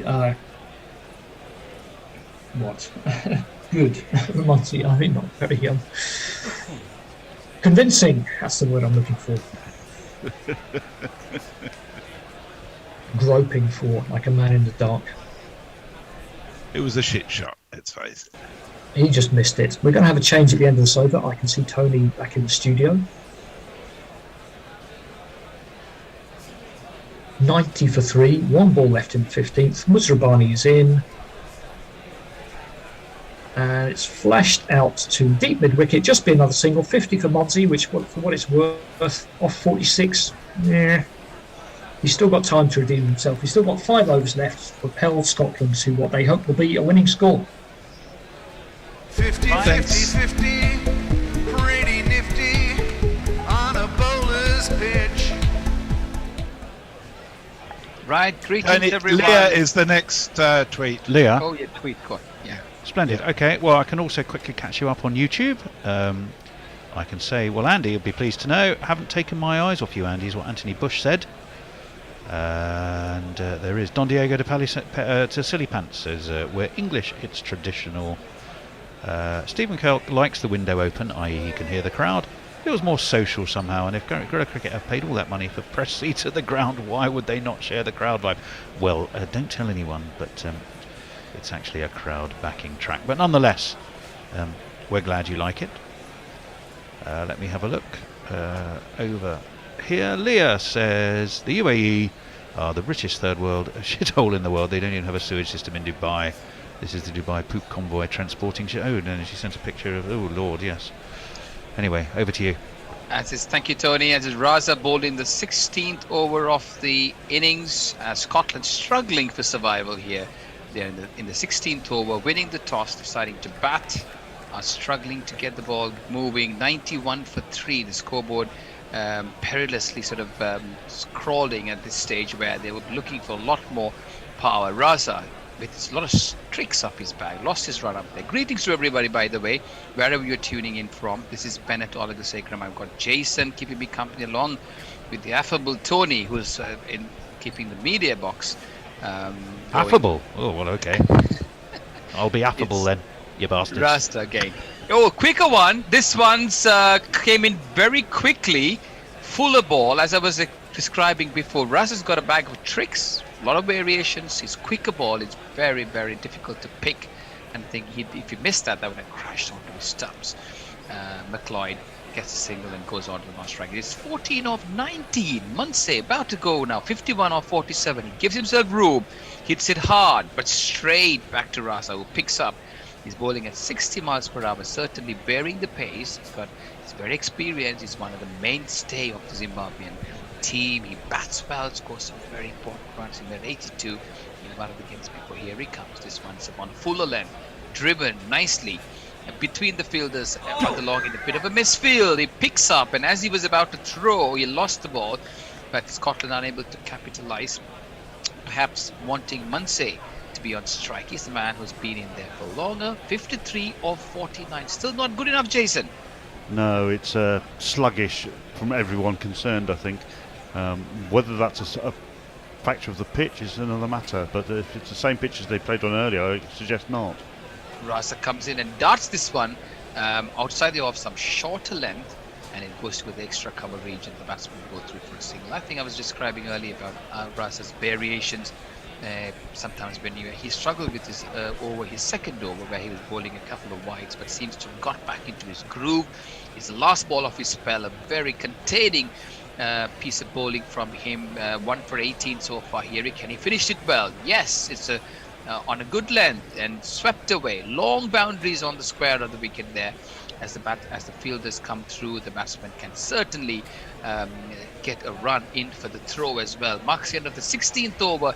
Scotland winning the toss, 98 for 3. Munsey 54 of 50. McLeod 16 of 20. Raza finished his spell, 1 for 20 or 4 overs. Over to you, Tony. Yeah, that piece of Zimbabwean fielding reminded me of a chap called Albert McClenaghan many years ago in the 70s. Played for Watford, only played a handful of games. Took a throw in and somehow let go of the ball, and it ended up about 10 yards behind him. I've never forgotten it. Pirate Badshaw says, I think I should sleep through all Ireland matches. They tend to win if I do. Warren says, is the Zimbabwe bench feasting on bears, jelly babies? Jersey Oak says, I've made a donation into one of those. I don't know which one, but we're very grateful if it was for us. And if it wasn't, we're grateful on behalf of whoever it was for. Let's see who else is with us. We'll pop over onto YouTube, which is jumping with the usual suspects. Don Diego de Spilipants, he's gone to wake up the bear, so putting his PP in. I know the bear is having a day off today. I can tell you. Back to you, man. Thank you, Tony. Beginning of the 17th over is Nagarawa. This time he follows the fielder, the batsman on the leg stump. He gives himself room, Munsey, and resulting in hitting the ball straight into the hands of a diving fielder at the deep square leg area. And that's the end of a dogged innings in this format. 54 of 50. Scotland lose their 4th wicket with a score on 98. Magawa, the wicket-taking bowler on this occasion. A brilliant catch by the fielder there. I'm unable to get the name. I can't see it from here, and I kind of recognize it. I apologize for that. But a good diving catch at the square leg area brings in the 4th wicket. Jason, what are your thoughts on that dismissal? The crowd says you're out. Well, I feel sorry for Munsey because he's batted well, but it may just be a match-losing innings. Yeah, it was. Milton Shumba took the catch. And that's a very important wicket, as you rightly say. 54 for George Munsey. They would have liked him to stay there. Yeah, barely just over a run of ball. Yeah, well, it's the old theory, isn't it? If people are getting runs around him, 54 to run a ball if everyone else is accelerating. But unfortunately, they haven't really. But they're not, and there is the weakness in this the Scottish strategy so far. Yeah. Well, we don't know what to expect now. Whether it's coming late in the day, too late. We have yet to see 98 for 4. Interesting stage of play here. The man well set is gone. Graham Leask is new man in at 6. Looking at the first round groups, where the first round group A, Sri Lanka and Netherlands are through to the next round after a bit of a scare from Namibia in the first game as Negrava bowls shortish delivery, a square batted stroke there, almost a golf kind of a shot there. Not very nice to watch, but not effective either as the ball goes straight to the middle of area for no run. Scotland looking for the big hit. Sorry, Tony. Leask has got to get going now. He's got no time to play himself in. He's got 20 odd balls to get as much as he can. He does. Nagawa comes in. Again, this guy is slamming the ball. Leask onto the deep square leg. He looks like a power hitter, but can he do this for his team? And just looking at just one run there. So the Group B then, which they're fighting out for honours here, Ireland have qualified virtually. They've got 4 points of 3 games. Scotland and Zimbabwe is fighting for the second berth here. No, Ireland have definitely qualified because there's only one team can get 4 points now. Exactly. Ireland is qualified, but then one of these two teams are going to go through. So it's almost like a knockout here, and I can't see the same intent, Jason, in Scotland's batting. Can you? No, it's been very passive, I think is probably the best word I've described it. Nagawa comes in, over pitched and hit uppishly, not convincingly, no timing there, straight to long on, and the fielder picks up, throws and is returning, and the batsman crossed through for a single. 100 runs, 100 off the board, 4. I mean, I don't want to denigrate anything to do with Zimbabwe's performance at this point, but I think that they haven't been needed to bowl well enough to get to this position. But, well, I agree, and it'll be round to see how in the next round of games, when they go through, they have to really up their game if they're going to give any kind of competition to the higher teams out there. This one's a shortish delivery. Leask hikes it to his extra cover region, and the batsman go through for a single. Leask looks like a bit of a golfer, doesn't he, Jason? The way he's he's having a hack at everything. He's just like my golfing then. But I think certainly not pleasing to the eye. The time since the last boundary, 63 minutes and 63 balls. Can you imagine? 2020 game, we're in the last leg of the innings. 63 balls gone without a boundary being scored. That's even before my earliest stint on as the summariser. Well, I am wondering whether or not this is an opportunity for Scotland to look at what Zimbabwe have been doing with the ball and replicate it, which is basically to bowl it slightly faster and into the deck. So, yes, indeed. McLeod, 17 or 21. It's about time he changed gears. Can he do it for his team? Garvey comes in, left arm over. Here he is, and this one's shortish, but he held the length back and plays it past the bowler. The batsmen take 1. They look for 2. They come back. Very comfortably, they come back for 2. As McLeod moves up to 19 of 22 balls, Leask 2 of 3, and Scotland winning the toss, 103 for 4. And hang on a moment, it's not the end of the over yet. Umpire Menon not happy with the bowler. He's having a word and has declared it as a no ball, has he? Or he's looking for something? Yes, he's declared as a no ball, and yes, that means a free They hit. need to use this, don't they? Somehow this free hit, because they are really, really labouring. Yes, his foot's on the line, but there's nothing behind the line. It's close, but that's why they took a while to check it. But that is a no ball. I think these free hits will do them good if they can capitalise on. This is a great opportunity for McLeod to sort of get his team to the closer. Oh, and there's having arguments now because he says you're not allowed to change the field. It's a free hit. You can't change the field because the same batsman is facing because they took 2.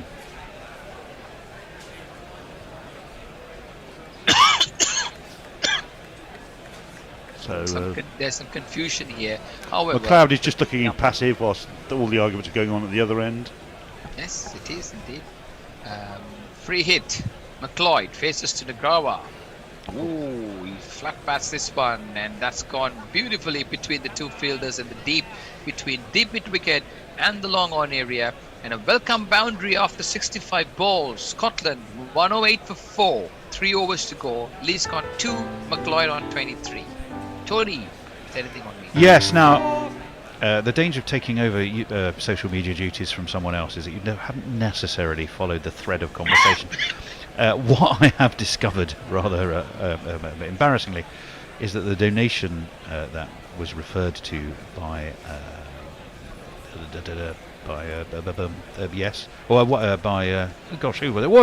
crikey, was to the trucks taking sewage out of Dubai. So I was happily thanking him for basically sending us poop. So there we go. Warren said, I didn't know that you take those kind of donations, Tony Bishop. Is GC Tower's heating system powered by manure? We're not sure what powers it, to be honest. Probably won't be powered by anything come Christmas, as far as we know. Bears invective or Hendo rants. Ah, yes. Yeah, you never know. You never know. That would certainly keep it going. There's certainly a lot of hot air in there. Well, yes, there is. Don Diego says maybe you need oomph. Can Scotland be brave? They certainly need something. Yeah, start of the new over, 18th over, beautifully played here by Leesk here. His cross-batting powers come in handy with that particular shot. Shortish delivery outside the off stump, on the back foot, a bit of a heave or a hike, I don't know what you call the style of batting. Certainly it's effective in this format. And an odd-looking shot there, Jason, nevertheless, a boundary. Yep, very effective.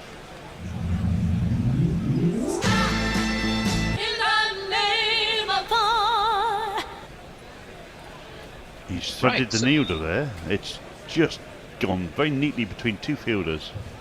Yeah, and his style of batting, I haven't seen a single shot where he's played in the traditional way. It's all the golf way, but nevertheless, he's playing there. He's in the team, and he's got a job at hand. This one, Muzarabri, following him on the leg side as he looked to heave it away, and certainly no chance of a run. Good thinking there by the bowler. Well, unfortunately, it's another no ball. What's happening, Zimbabwe? You almost gifting these free hits to the opposition, perhaps in a ray of hope. This is the problem when you're 6'7", is you've got long limbs and you can't groove your run up necessarily to be absolutely certain to land the front foot behind the line.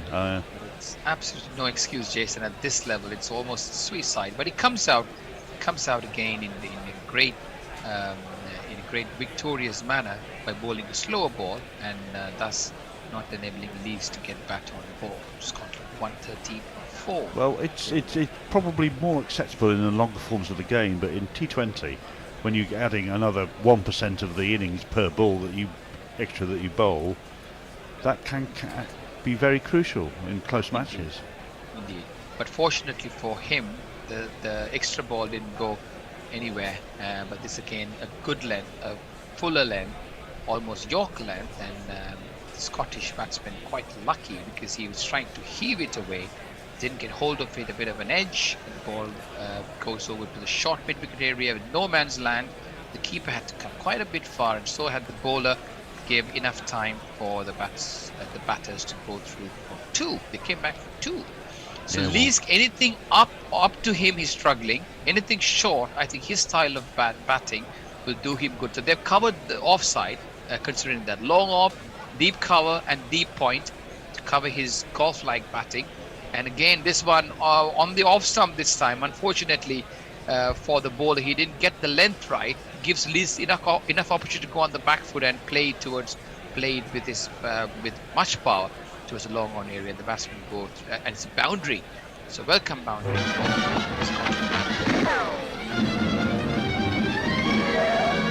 Desperate attempt there in the long on area to field it, but a boundary. Desperate dive. He got a hand to it, but he just managed to just deflect it onto the boundary sponge rather than getting enough hand to stop it completely. Indeed. Graham Leesk looking good. 12 over 8 balls, quite expensive over so far. 11 coming off at. And on this one, it's a fuller length, and he's bowled him there. Leesk going for the heave, and as I was saying to you before, anything fuller, he was struggling with the kind of technique he has. But with just 13 balls remaining, Leesk off for 12, and Scotland lose their 5th wicket with the score on 119. So 119. 5 Scotland. Another one bites the dust. I think that is going to be out, Fred. Another one bites the dust. Yeah, good Yorker. He was. No, he's playing a lot of cross-batted shots. The best way to get the ball through him is to get it right up in the block hole. Yep. No, it was. I think Scotland will be hugely disappointed here. They're going to have to drag a bit of a rabbit out of the hat, I think, if they're going to set a target that's going to challenge Zimbabwe. But you never know. You never know. You never know. Bit of dew on the ball might get harder. I was thinking the same in terms of what the overcast conditions and the field conditions would be on the pitch. But again, looking at the scorecard, George Munsey made a labouring 54 or 51. Callum McLeod is still there on 23. None of the other batsmen really got off with the skipper out 13. In the bowling department, impressive figures for Chatara, 1 for 8. And Nagrava, who bowls just now 2 for 26 as the new batters in. Is Greaves, again fuller length. He misfields on his follow through there. Muzabrani unfortunately not able to prevent the ball from going past him, and the batsman go through for a single. End of over number 18. Muzabrani finishes his spell, 1 for 34. Greaves, a new batsman on 1. McLeod, the other batsman, unbeaten on the other side. And I'll give it over to Tony for his updates. Yeah, Jersey Oak says, is it me or is the ball not coming onto the bat very well? No, we don't think it is, and we think that's partly the problem.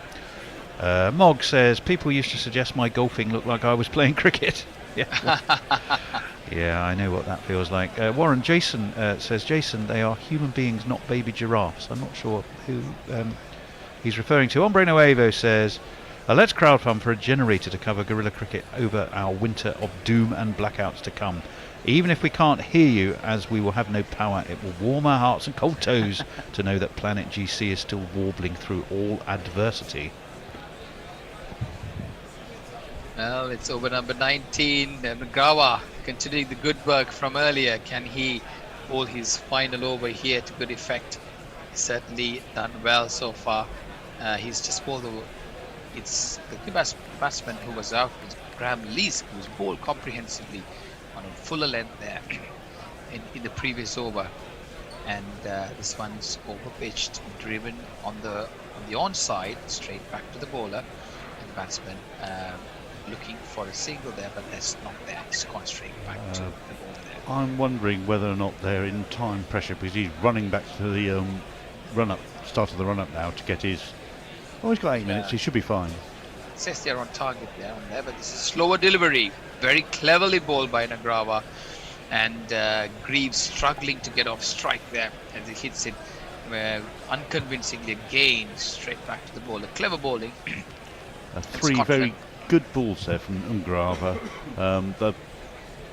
The new batsman to the crease is struggling to get anywhere near any timing on them at all.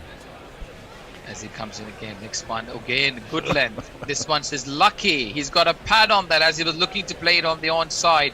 It beats the wicket keeper and runs into the third man area. There's no fielder there, and it's another boundary, a welcome boundary for Scotland, who are in the 19th over. That's the first runs coming off that over. 4 leg buys. It's not off the bat. He didn't know much about that. The ball hurried on him as he was trying to play it on the leg, but off the pad. And he gets a good little boundary to the team's total, which moves up to 120 for 5. 9 more balls remaining, Jason. How much do you think they can get? I think they'd be happy with 145 now. I think anything north of 140 is probably useful. Yeah. This one's overpitched and driven, not convincingly. No footwork there. However, it goes straight to the deep extra cover area, and the batsman go through for 1. 1 ball remaining in this over. McLeod, the man who's been there for longer, is 23 off 23 balls, just around run a ball. Can he do it for his team? Run rate is 6.18. It's pedestrian, isn't it? By modern standards, yes. And you get it done on a qualifying game as well. You would expect a bit of urgency, and they won the toss too. However, this one's heaved. I don't know how much, he didn't get too much power or timing on that, and the ball goes out to the mid-wicket area. The field from deep in comes and picks up End of over 19. Scotland 126 for 5. Greaves on 2. McLeod on 24. Nagaraba finishes the spell. 4 overs, 2 for 28. Over to you, Tony. It's gone a wee bit quiet. Probably people lulled into a sort of a dozy sense of sleepiness by Scotland's progress here. It means I can tell you that if you're a Patreon, into your inboxes you should have the latest Bishop and Bear. Tawhid Qureshi giving us a lowdown on Bangladesh. We also talk about, obviously quite a lot about this World Cup. We talk about India and Pakistan and a few other things besides. So if you're a Patreon, there's all kinds of fun stuff to listen to from the Bishop and Bear pub. And there'll be a new Smaximum out tonight. Tell you more later. Oh, a new over, the last over of the innings. This one's on the onside, and McLeod hikes it towards the mid-wicket area. It went rather, it's kind of went high, but not anywhere near a fielder. And McLeod gets off strike. 25 off 5 of 25 deliveries. Chatara, the bowler in the last ball. Amazing figures. 3 overs. 1 for 8 before this, Jason. Excellent bowling. Been very tidy. He's managed to get a bit of swing, which has helped him to put the batsman under a bit of pressure to try and time the ball. And yeah, so clever bowling. So this ball, next ball again on the leg stump. Greaves looking to play an adventurous shot there, but resulting in just going to the deep square leg area, and the batsmen go through for 1. Scotland 128 for 5. 4 balls remaining. McLeod has been there for 25 balls now, also scored 25.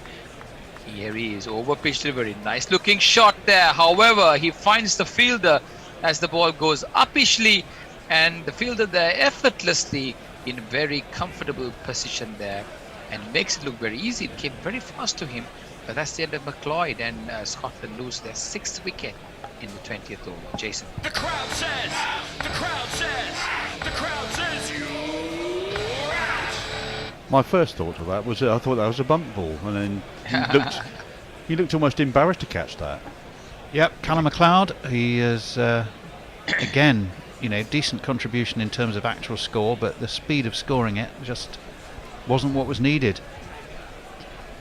And he's had to go, hasn't he? He certainly did, but the fielder there, I'm not sure who the person's name is who took the catch, but I've watched him before. He's a cool customer, isn't he? He the is. way he makes things look very, very easy out there in the field. Just no big deal. I'll just throw that back to the bowler. I expect to catch that. I'll be disappointed if I didn't catch that. Tatara, 2 wickets up his sleeve now. 2 for 10. What a spell. Shortish delivery, slower ball, taking a lot of pace off. Surprised the batsman as he went on the back foot and waited for the ball. Quite him, 68 miles per hour. Yes, a slower delivery. Catch was taken by Luke Jongwei. Yeah, that was well done actually by Josh Davey off that ball. He's got a lot of experience. He's a very competent batsman, particularly in 4-day cricket. But he just knew he had to knock it into the big wide areas in the leg side and scamper as fast as he could. Yes, indeed. And they do come back for... right, so it's Chatara now. He's got 2 for 10 of his... Ooh, here we go. Like is that going to be short? No, that probably isn't. That probably is 1 run short. It's not over the line. Yep, he's signalled a 1 short run. That's terrible, isn't it? Just when you're scraping for the scraps, and you go and not crease your bat. So poor cricket from the Scottish batters on this occasion. 2 balls remaining. Davey on strike. He's 1. Unfortunately, the second run was not counted for him. Scotland winning the toss in the all-important game today. They must-win game to qualify. Chatara comes in, and this one's on the off-stump on a good length. Davey plays it past the bowler on the onside, but there was not much power in that, resulting in the fielders having to come a long way. It's long boundaries here, and the batsmen do come back for 2 this time. That was well done by Greaves, who put pressure on the fielder at long on to have to throw to the far end to try and effect the run out. And Josh Davey would have been struggling if it'd been a good throw, but it was wide of the crease. Last ball of the innings, and this one's on the back foot, shortish delivery, and plays towards the mid-off, long-off area, and the batsman go through for a single. So Scotland winning the toss in this all-important final game in the qualifying rounds. 132 for 6, an excellent piece of bowling there by Chitara, who finishes with 2 for 14 off his 4 overs. Certainly the pick of the bowlers with Scotland. George Munsey 54 off 51. Richard Barrington, the captain, 13 or 50. Didn't got a start, but was not able to convert. Callum MacLeod stayed for long, but couldn't change gears. 25 off 26. Michael Least, a quick fire, 12 off 9. So 132, certainly below par. But can their bowlers, they do have some interesting spinners in their ranks, can they put the brakes on the run-hungry Zimbabwe batsmen led by Raza, who's also contributed with the ball? 4 overs, 120. Richard Nagarava, the other one, who got 2 wickets for 28 runs. A good disciplined performance by the Zimbabwean bowlers, who will be very proud with their situation. However, this important game is very important for both teams. Jason, as you know, the winner takes it all. He does. Jason? Oh, he's gone all aber on us, Jason. He has. But that's the name of the game. Oh. It is. GPL, you've been very active this morning. Tell us what some of the guesses are in terms of runs. I think it means we're up to about 180 at 50, 184. We're up to over £200, I think. 197, I think. 197 English pounds in the GPL. 30 so who's entries. The lowest one is 157. One for a rain-affected game by Ombre Nuevo, going all the way up to, quite frankly, unrealistic now. 369 by W. Davis. Well, we know what we know what's going to be the winning margin. Yeah, probably. so let's have a quick. So we've got about 7 of the 30 are actually in play. 6 or 7 of the 30 are actually in play. So 133, which means it could go up to 5 more than that. So it'll be from 133 to 271. Let's say the maximum.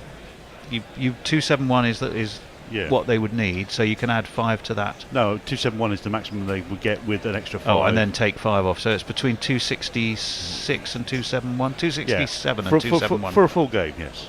So who's in with a shout? Messi Jez is in with a shout, inevitably. Of course. Ombre Nuevo, although they'll have to only be bowled out for 24 for that to happen. Messi Jez has got 63, 73, 83, 93. He's obviously playing the rain card there. JB has 222 and 248. Messi Jez has 263, which is probably a good shout. And 273 is just outside the window, and the rest don't count. Leah says the Netherlands are through to another main round of the World Cup, and Stuart Broad will not get a good night's sleep until England inevitably Brexit from the competition. Oh, God.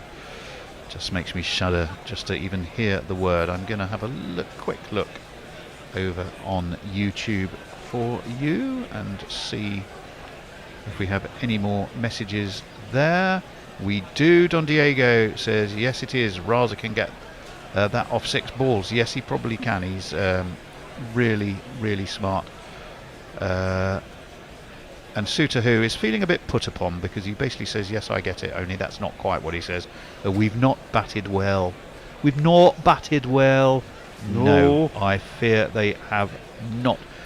Be hard when he's batting, not bowling, though, says Suter about that.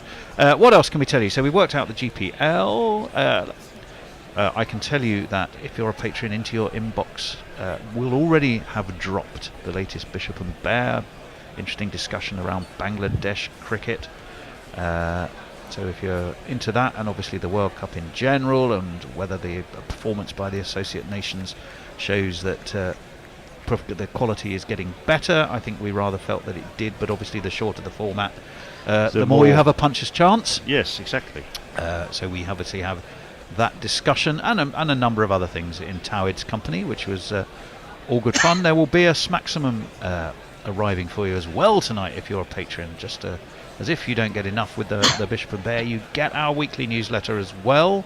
I can tell you at least I'm optimistic that there should be a rather thoughtful article about the tears of David Weiser, and reflecting on similarities with Paul Gascoigne, which is a bit of kind of interesting mix. I know that should be there because I wrote it. Yeah, I have yet to write one about Will Jacks, which is supposed to be in this Friday. It is. You must be. What are you doing sitting here? You've got a deadline of today. You'd better crack on, Jace. Yeah. Well, I'm hoping that Right. it won't require as Gentlemen, much. I'm sorry to interrupt you, but I have to leave you and join you back later. Well, we shall look forward to that, Bennett. We certainly will. If anyone wants to come in, if not Jason, shall we just chat for a while? Yeah, let's wibble. Last Wednesday, it was we were caught short yet again by a swift turnaround. Well, yes, we were. Of course, Sod's Law today, they'll take the full however long it is. I would have thought, if there is even the sentence that there might be some rain in the air, or they'll have the rain in minimum the 10 offing. minutes and get out there. Yeah, get them out there. Get them out there. That would be my theory as well. I did wonder when they were bowling that they seemed to be rushing through the overs a little bit to try and make sure that they got a valid game in, so they got at least 5 overs in the second innings. All right. Well, Messy Jazz is back with us. Hello, Messers. Is he doing his Buster Keaton again? Hello. Oh no, hello. you have audio as well. Fantastic. Yeah, I've just got to turn off the other audio, which is you on YouTube. Okay. Yes, I'm back. Well, I was having a nana nap in between spots. Nana nap. Nana. Nano Nana. So, nana nap. That's in granddad nap. So or nana nap. I reckon that there are 40 runs short myself. What do you reckon? Well, I would agree with you, but for the fact that I think Scotland have got a pretty decent attack, to be honest, and they've got a good spin pairing when they fire. Yeah. And I'm not sure the ball is coming on to the bat. Watt and Singh, isn't it? Pardon? Is that Watt and Singh? Pardon? Who's opening the bowling? What? I said who's opening the bowling? What? I said captain. I said what? Who's on first base? I think it's been done better. It could scarcely have been done worse, to be perfectly honest. You do need your partner to be on a similar wavelength, of course, but it may be coming on a little slowly, but I just think the lack of intent on Scotland's behalf was pretty criminal, actually. Well, I mean, was it Munsey's lack of getting intent though, or was it just the fact that they were, you know? Munsey's done that twice now. He's got 2 50s in this World Cup, and both of them have been really slow and stopped Scotland from scoring what they should have. Well, when was his other 50? Game 1, surely. Yeah, I think it probably was. Where they absolutely smashed the West Indies. So Maybe. you have to be a little bit careful criticising the poor chap. If he cements a decent innings with a 50 as the solid rock around which they build, and they end up that one was pumping better. the West Got Indies. 66 or 53 in that, and they did win that. But this one has been painful, and I don't know. Someone needs it letting just in. felt wrong. It's the old debate, the eternal T20 debate, isn't it? Do you go hard and keep going? This is very much the England approach, regardless of what kind of ball is being used, to be honest, these days. By the way, we are looking at, I presume, a sort of an aerial drone picture of the Bellerive Oval, or the Bellerive Beautiful Oval. spot, and it does look absolutely magnificent. Bank of the banks of the Derwent River. Is it the east bank of the Derwent River? Which then it's opens West out. Bank. Oh, West Yeah, Bank is it? I Then it think. opens out Yeah. into the Tasman Sea, and it looks quite magnificent. It is. It's just on my, fucking cold. well, yeah, it's on my punch list of places to go. That's for sure. As I plan at some point my next trip to Australia, so I shall look forward to that. Excellent. Who surprised you, chaps? Start with you, Messers. Who have you seen in these opening games that we've covered, or even those we haven't covered, and you thought, well, that surprised me? I like Bletting Barney, actually. I think he's got a bit about him. He's tall. He's got a decent action.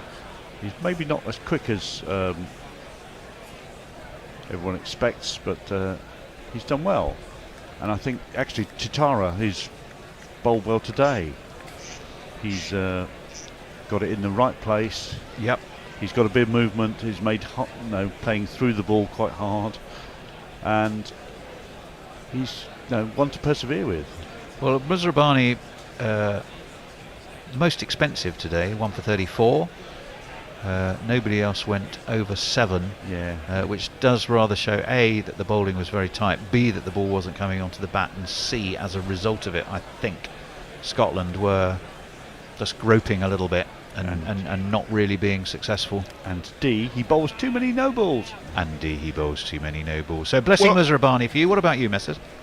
What about Gareth Delaney? He took 3 for 16 today against the West Indies. His 2 other performances been none for 28 and none for 21. That's not bad in T20 cricket, is it? It's not. That's the sort of thing. If you can rely on someone to do that, you've got a banker. Chaps, we're live. I need to hustle off. We've just missed a ball. What's been going on? Oh shit! There you go. Who's on ball by ball? It is Andy, who's not here, as far as I can know. So, shall I take it for now? Brad Wheel in again, pulled by Chakava, and pulled all the way to the mid-wicket boundary for 4. Zimbabwe up and running with a fairly modest total to chase with a boundary. There's not one boy for me, I must have 2 or 3, I need 4. Yeah, we do seem to be rather Andy-less. It's supposed to be Andy, Messi and Jason. Unfortunately, I don't think he's on our WhatsApp group either, so who knows what he's doing. Brad Wheel in again. Full, that's got him in front. That looks absolutely plumb to me. Nitin Menon thinks so too. And Scotland, as they really needed to do, they've stuck early, they've got rid of Chakava. He's gone for 4, just the 1 boundary. And a wicket in this first over. Well bowled, Brad Wheel, and that was salmon trout to me, Jace. Yep, very definitely. Is he reviewing? He is reviewing. Another one bites the dust. Oh, we'll cut that off before. Well, we don't know if he has bitten the dust, although we rather feel, as a team of 3, I think that that looks pretty plumb, unless there was a hint of inside edge. I don't. Well, think he took a long time to decide to review, so he didn't know there was an inside edge. That's for sure. Oh, here we go. Well, Ashan Raza is the 3rd umpire. It pitches outside off. It does hit him quite high. I think that's on height more than anything I else. think if it's anything, it's on height. It was on off stump, probably edging towards middle. So directionally, I think might be umpire's call. It's a flat line on ultra edge. We're just going to need ball tracking now. He was looking to tickle it away to leg. Andy's screaming to be let in. Ah, there we go. We will have Andy. He's appeared, taken short. The wicket has fallen. It is 4 for 1. And I can love you and leave you in the very, very capable hands of Andy Ward. I need to move that to 2-person. Okay. Warren asked, with the qualifiers wrapping up, what are the potential Super 12 fixtures looking like? Well, what I can promise you, Warren, is that within an hour or so of the end of this game, I will be sending all our patrons the updated fixture list with all of the games on it, and highlighted all the games that Guerrilla Cricket will be covering, I'm pleased to say. Andy, welcome back. Hello, and that is to be out. I'm not quite sure where you were, but I was just joined in. There was a review for LBW which was upheld because the ball was clipping the top of middle and off. And Chakub, rather. Fortunately, the last time I'm going to have to say that today, and it has gone for 4. And we have a new batsman, and it is this bloke.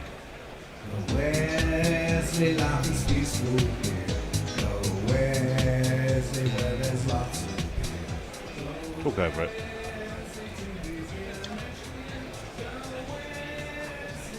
Not sure what I'm going to do here. I'm going to stick with the in-time feed at the moment, but it goes off. I've got the option to switch to my Now TV. That one was dropped down into the offside, and I believe there was no run.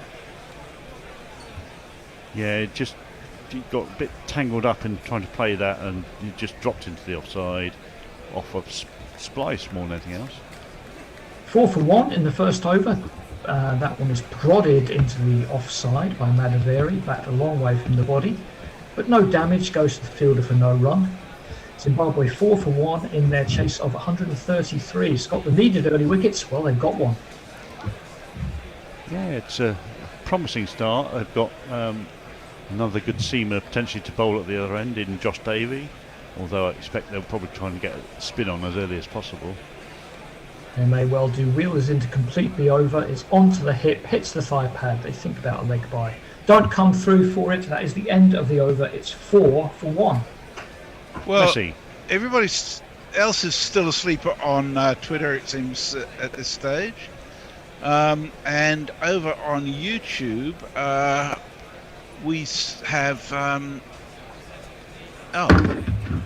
Sheep Goes Oink, which is a handle I haven't come across before.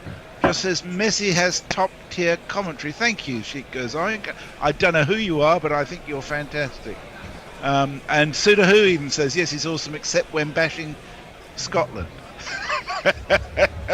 I'm sure that isn't your second account, Jez. Well, my third or fourth, actually. I've got to talk to myself somehow.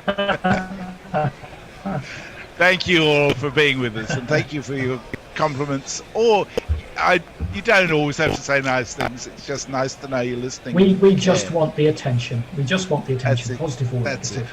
Yeah. And it is going to be I'm going to go with my TV feed. I'm going to be 20 or 30 seconds behind, so as long as we can live with that, we're okay. But I'm still, cutting out. Yeah. Haven't got a clear view of it on Zoom, so we're going to do it like that. Josh Davies going to bowl.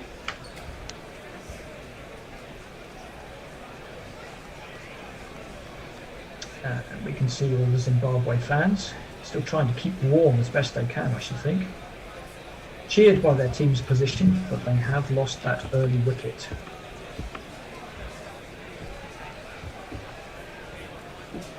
In comes Davey. Jason's going, ooh, it probably 2 balls after, so I'm sorry about that. It's an inside edge into the leg side. They should come back for 2. Indeed they will. 6 for 1. Irvine is the new batsman. Did we jingle him up? We can. I don't.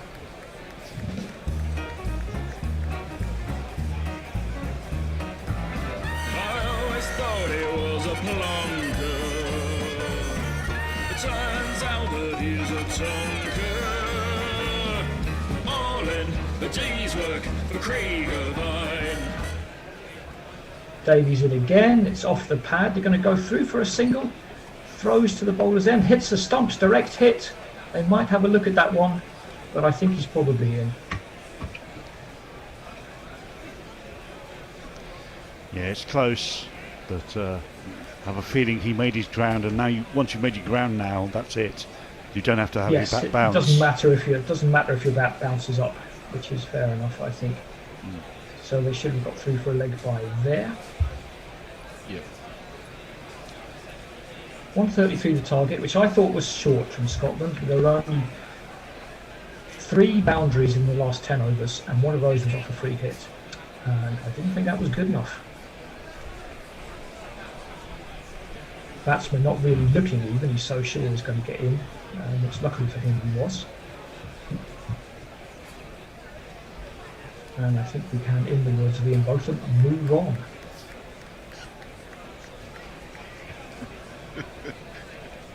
I'm sure somebody else has said that too. It was his famous catchphrase. So they picked up a leg bye, 7 for 1. Madaveri back on strike. Marking his guard, he hasn't faced from this end yet. Doing a bit of gardening around the crease. The deep men are at third man and deep square leg. As Davey comes in, over the wicket to the right-hander. Nice drive up to mid-off, but it's a bit of a net shot. Looks good, but no run.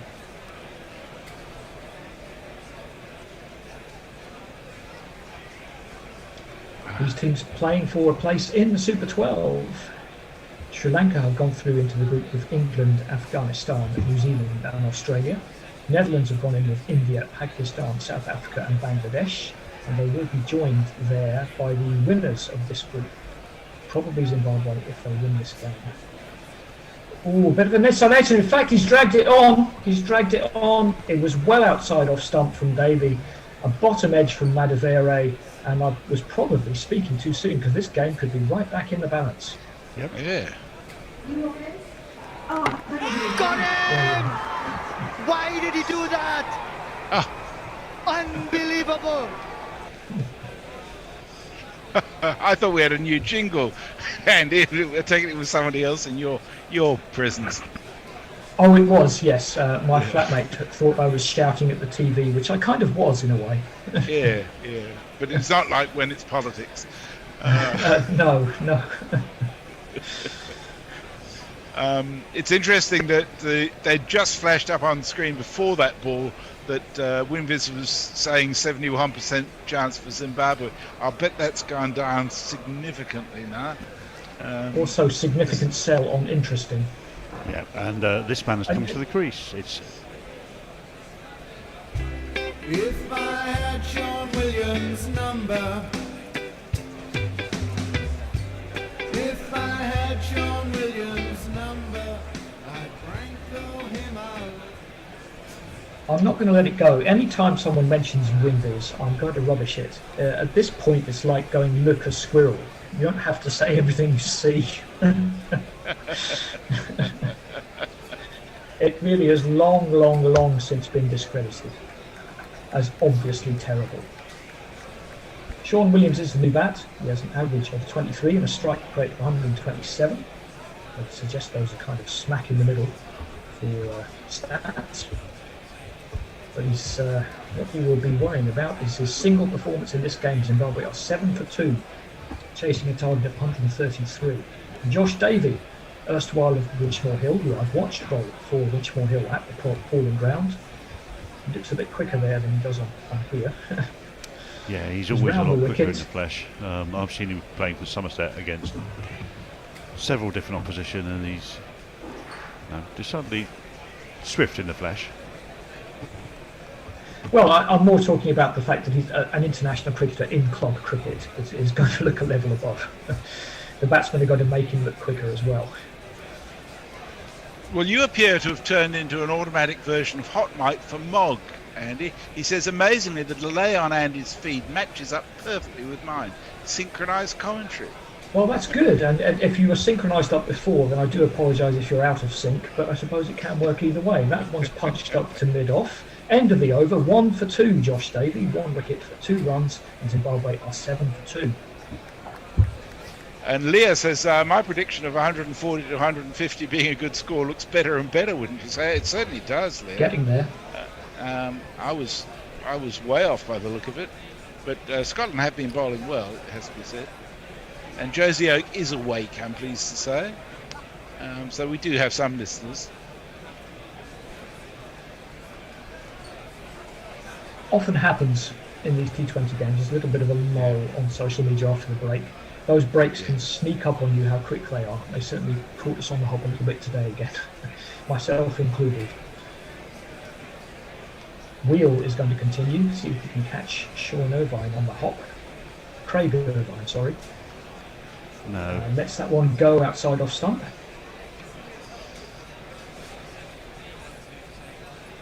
It is Sean Williams and Craig Irvine, isn't it? Yeah, just need to meld it together to get the original Sean Irvine. Sean Irvine.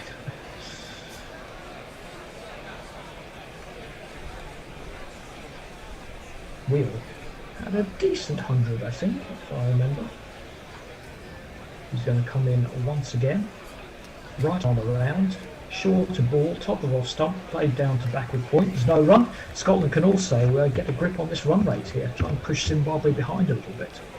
Yep, there's chances to apply pressure during the power play, which is a good thing. Also means that their spinners potentially will be faced with an easier job when they do come onto bowl. Yes, try to put a bit of run rate pressure on. Wheel again, it's clipped out, it's beaten short fine leg. I would hope square leg will get round. I think he will. Should keep it to 2. Yeah. A bit of a wild throw over the keeper's head and down the middle of the wicket.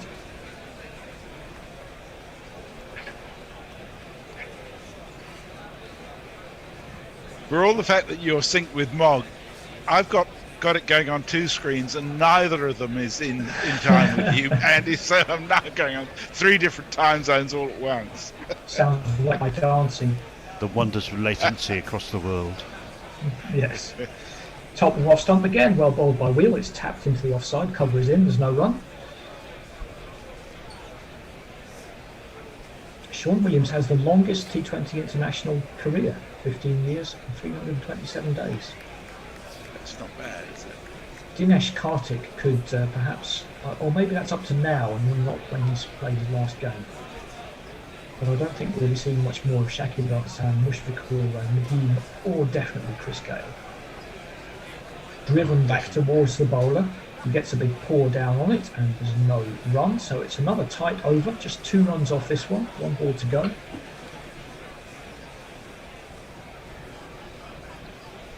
Yeah, I mean, 15 years isn't bad. T20s have been going for, internationally, have been going for 19 years or what, haven't they? Yeah. Not much longer than that. Yeah, Australia, New Zealand, the first one, and everyone thought it was a bit of a laugh. I think it was. And then Yeah, we everybody had did, yeah. the English first blast summer. Well, it wasn't the blast then, but it was 2003 if I recall. Irvin chops it down to, that would be 19 years ago, chops it down to third man. Another single, it's 10 for 2 off 3, chasing 133. Actually, I tell a lie. That it was 2005, that Australia-New Zealand game. So, in fact, 17 years is the absolute maximum you could have played if you'd been in every one. So, yeah, that's not a bad stint, 15 and a half years, is it?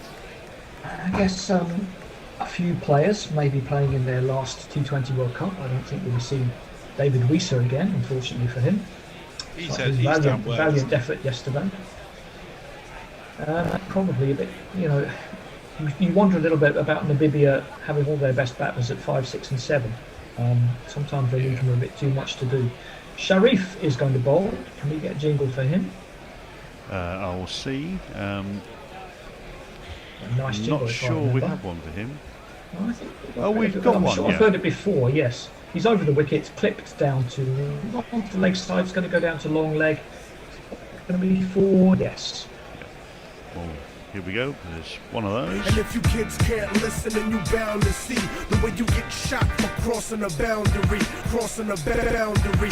And one of those. Oh hey, look out, it's Sophia and Sharif.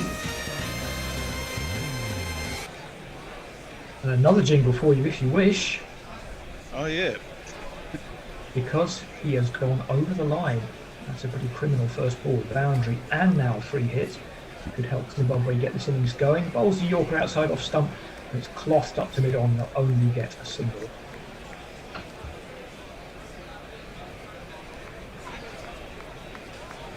$15 for 2.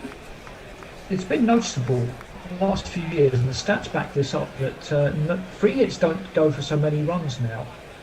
When you know you're not trying to take a wicket and you can't take a wicket, you can bowl specifically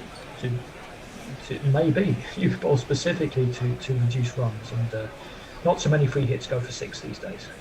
Onto the pad, it's gone off the thigh pad, I think, down to backwards square. 1 something, probably a leg by.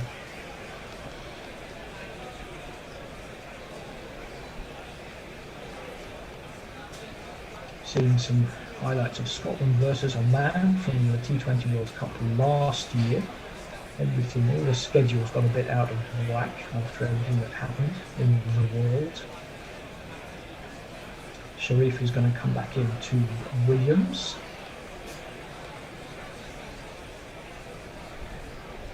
At some point, we're looking at Josh Davey for an extended amount of time. As the bowler gets 1 step into his run-up, it's pulled out towards deep backward square, but it's bounced twice before it's got to him, and that would be a single. Yeah, I'm not sure if it's just a quirk of these warm-up games, but cameramen often seem to just wander off at their pleasure and then come back to the bowler exactly as he reaches the wicket. It's very annoying, isn't it? It is a bit, yes. Well, I don't suppose they want to make things easy for us. Sharif is in again, top of middle and off, played back down into the ground, and he picks it up himself, and there's no run. I think they're trying to reward all the people who've actually turned up by getting them individual shots. That's fair. I mean, they could probably all get 10 seconds each. Yeah. I should think there's a few Ireland fans still in the ground, cracking the beers and watching the game in the happy noise they're through to the next round. But I suspect all the West Indies fans gone back to their hotel and are now looking at early flights. Well, back down the track to Sharif, and there's no run. Go on, Jez. I was going to say that being on TV is very addictive for some. My twin grandsons, who were 7, both got on TV yesterday at the WBBL game at the Wacker, greeting the side rushing on and being presented with little caps, and they just loved it. Oh, I bet. Yeah, I bet. Was that the end of the over for you, Andy, or not? No, it is now. That one flashes past the off stump from Irvin. That is now the end of the over. 17 for 2. Go ahead. Okay, Mog says Sakabil will take that record, but probably won't hold it for long. And he says that first T20 with Australia and New Zealand, it was taken so seriously. A fucking rugby player lined up for Australia. And Brian 001 says, bugger, got all the way to yoga where I discovered I'd left my yoga shorts at home drying on the radiator. So as not to do yoga in my chops. Well, he says, so as not to do yoga in my chops, which would scar the locals for life. I'm home now, hoping Zimbabwe can pull off a win. Well, naked yoga is a thing. I certainly wouldn't like to try it. No. There's a woman in the crowd hedging her bets with a Scotland flag and an Ireland flag on her face. Is she going to pull off a double today? That one's pushed into the offside, up to mid-off, just a single. I'm not sure that double Celt has the same fashion faux pas as double denim. I in my youth, I was a great advocate of the double denim, perhaps even with some heavy metal patches. You can do worse. Can't think of what at the moment, but I'm sure you can. Wheels going to come in again, round the wicket. Length ball again, a bit more intent there from Irvin, but he said it so crisply to mid-on, he's not going to get it wrong. And maybe I was doing Scotland a little bit of a disservice for their batting, because Zimbabwe certainly haven't found it easy as yet.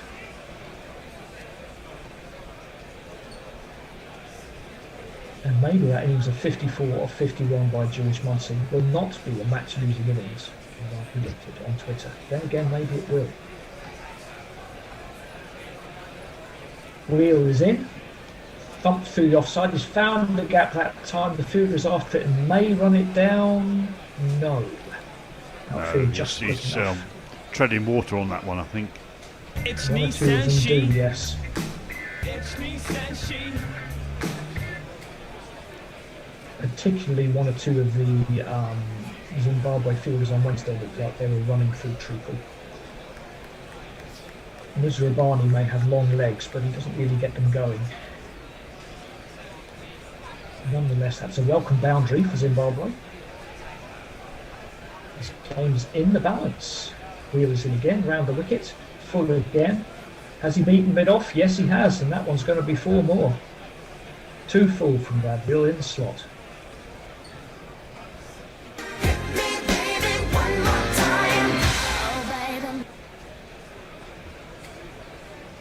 And those 2 boundaries broken the shackles for Zimbabwe.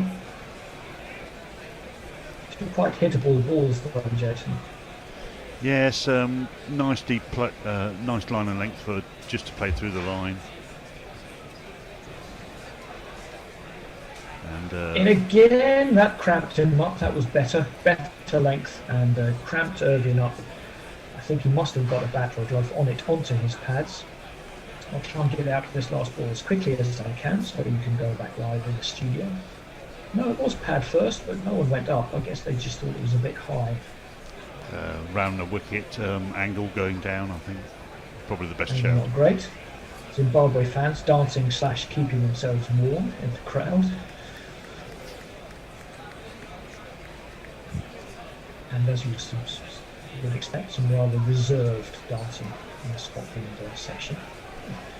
Quite have the freedom of movement. That one's played down to backward point. End of the over. They'll have a change. I'll be back after 16. In the meantime, an interesting game brewing. Indeed. Tony, are you on... sorry, who's on tweets? Tony, I think. Yeah, Tony. Hello, James. Well, Tony's not there. He is if now. you can tell Tony... That Yeah, he's... Oh, right. Okay, Mog is the next one. From 2 minutes ago. See you guys. Hello, James. Hello, Forthy. How are you? Very good, James. Are you in some sort of Scottish tartan plaid there, do I see? Yeah, I mean, I thought I'd pin my colours to the mast of what I'm looking you? Yeah, because Hill House is a Scottish reference, isn't it? Anyway, we'll start the cricket. Well, yeah, we should we should concentrate on the cricket so much, but yes, it is. It is. Hill House is a Scottish. You know, my granddad was the only English person in a Scottish family, which was an interesting experience for him. But Davey is bowling now. The first ball was tucked off his legs there just for a single. So what at the moment, Win Predictor is suggesting that Zimbabwe are 66% likely. Do you think that's fair? As Davey comes in again. Yep. Tried to tuck that away on his legs, but it actually kind of went off on the offside. Decent ball there by Davey, but still a single. Sorry, Forty, go on. No worries. I'd say 60. Well, I'd say 60-40 Zimbabwe. What are the fabled WinViz? What are the experts at WinViz? Well, they're going 2/3 a third in favour of Zimbabwe. Yeah, that's just. Probably, I mean, you know, a stopped clock and all that. I'm sure that's about right. But it's Scotland struggled in as Davey comes in again. This time it's whipped down off his legs but fielded straight away. Line not quite right there. I feel like Scotland, I mean, yeah, they've taken a couple of wickets but maybe not quite figured out how to bowl on this yet. No, I think that's right, but they're going to have to learn pretty quickly, aren't they? They're defending a pretty paltry total here. Yeah, exactly. It was interesting, wasn't it? I think sort of just back of length seems to be an okay kind of length in this match. Really, it's definitely sticking somewhat, isn't it? Yes, I'm probably sticking a little bit more as the night goes on. Davey just runs this one down towards the point, backward point, comes in just a single again. It is when Forthy. Does everyone know that you were involved in the creation of T20? Oh well, it has been should mentioned, I not be mentioning this? It has been mentioned before, but and you know, I feel like Frankenstein, Dr. Victor Frankenstein, not the monster. In many ways, because I did not want to unleash this on the world of all things, but well, particularly this match, which was not exactly what they had in mind when they came up with T20. Here comes Davey again.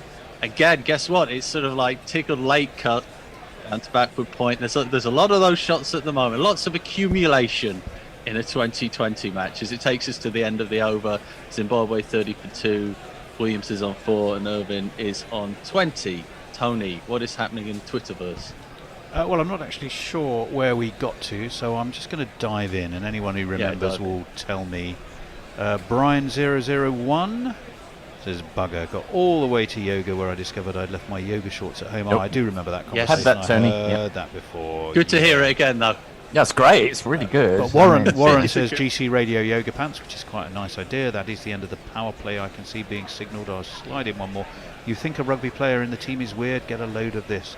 Convicted manslaughter and hip-hop producer Suge Knight once played in the NFL during a player strike, says Leah.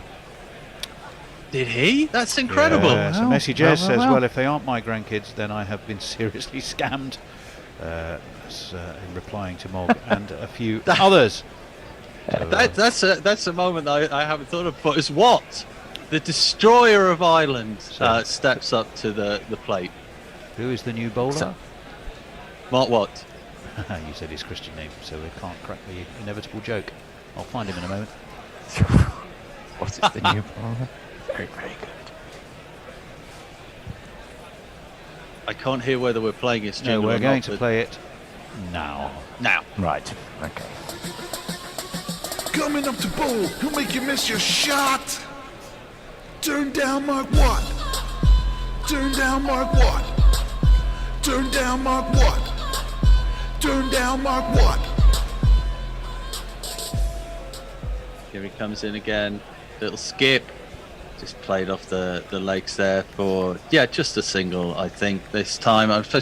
What did so well against Ireland, they could do with a little bit of that now, right? Yeah, a little bit of magic. I was just thinking, James, all three of us got a sort of Scottish connection.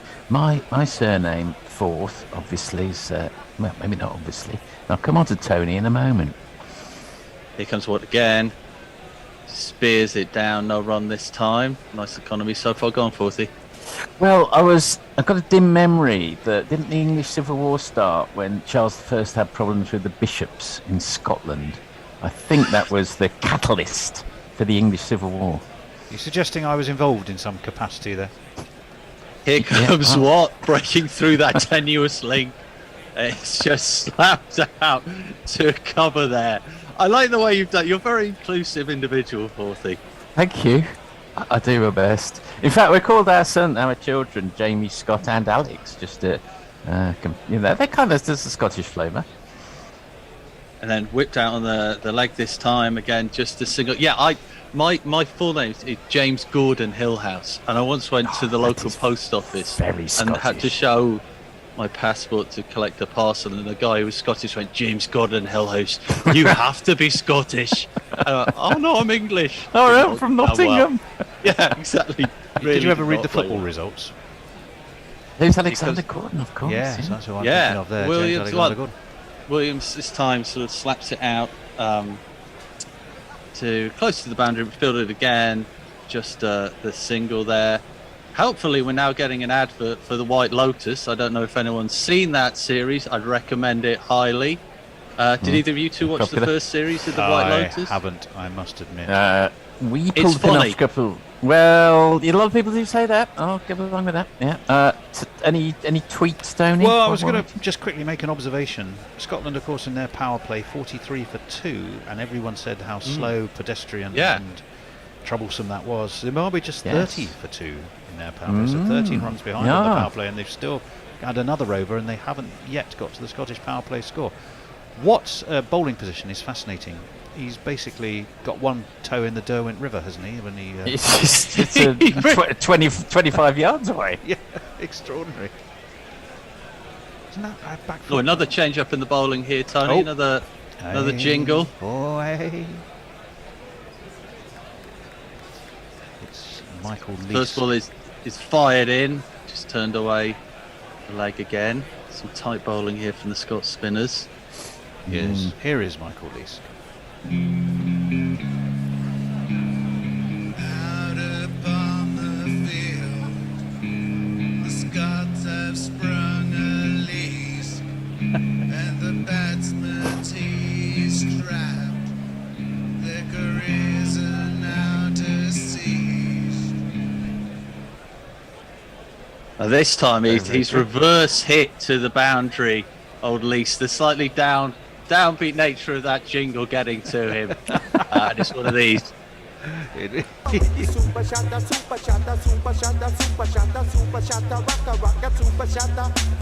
What is the derivation of that jingle? There's Something in the Way by Nirvana, the last track on Nevermind. Oh, well, there you go. Yeah, I mean, very good knowledge. Well, you should know Thank you. Poor thing. Yeah, we'd expect. Straight in. yeah, our music expert should be coming here. But Lease was, has been very economical, been very successful in his last couple of matches. Yes. Certainly on the wicket front. Here he comes again. Just this time played out on the leg side, just for a single again here. Hopefully these spinners will be the moment where it really, really dries up. Come on, Forthy. It'll be good. It will be good. Yeah, me and James did wonder whether we'd ever get on air again together, because rain has been cursing us through the tournament, but here we are. It's nice to see you. It's a friendship breaker weather. It always has been. Here comes Leask again. A little bit shorter pitch this time, just dabbed out onto the off just for another single here. Suggested that James was having a World Cup rather like Brian Robson at the end of the 80s, where he'd always find a new way to get injured. Just sadly looking at my feet and holding onto my shoulder. As the physio helps him up. Slapped out this time. At least a couple here. Let's see if it's fielded on the boundary. Comes back into the keeper. Well, since the fourth, a decent-ish comeback here. But yes, who's my David Platt? Maybe it was Paul the other day, I think. Yeah, I think so. And and this time it's a half tracker and it's pulled out to the boundary where it's taken. He has burgled a wicket here. Williams is out. Yeah, that was Wow. a terrific catch, and I think you're right. That was we have a T-shirt that beautifully describes that type of bowling and its ability to take the odd wicket. Yeah, it was shit, wasn't it?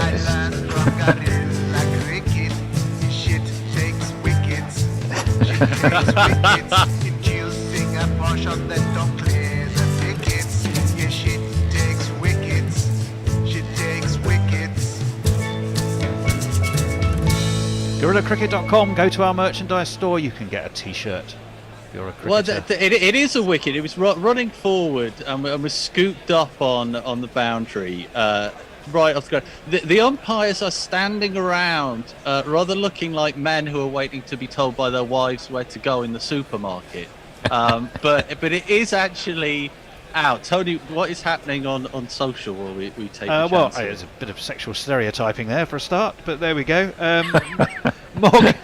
Moggs, the GC Radio Naked Fun porn bot coming on to Tony Bishop. Somebody must have said, and that's rather tickled his circuits. Morg says if he's got 1 foot in the Derwent, he'd be pretty fucking cold. Yes, he will. Messi has kindly accompanied my shameless promotion of our Shit Get Wickets T-shirt with a picture, so you can see just how magnificent that T-shirt is.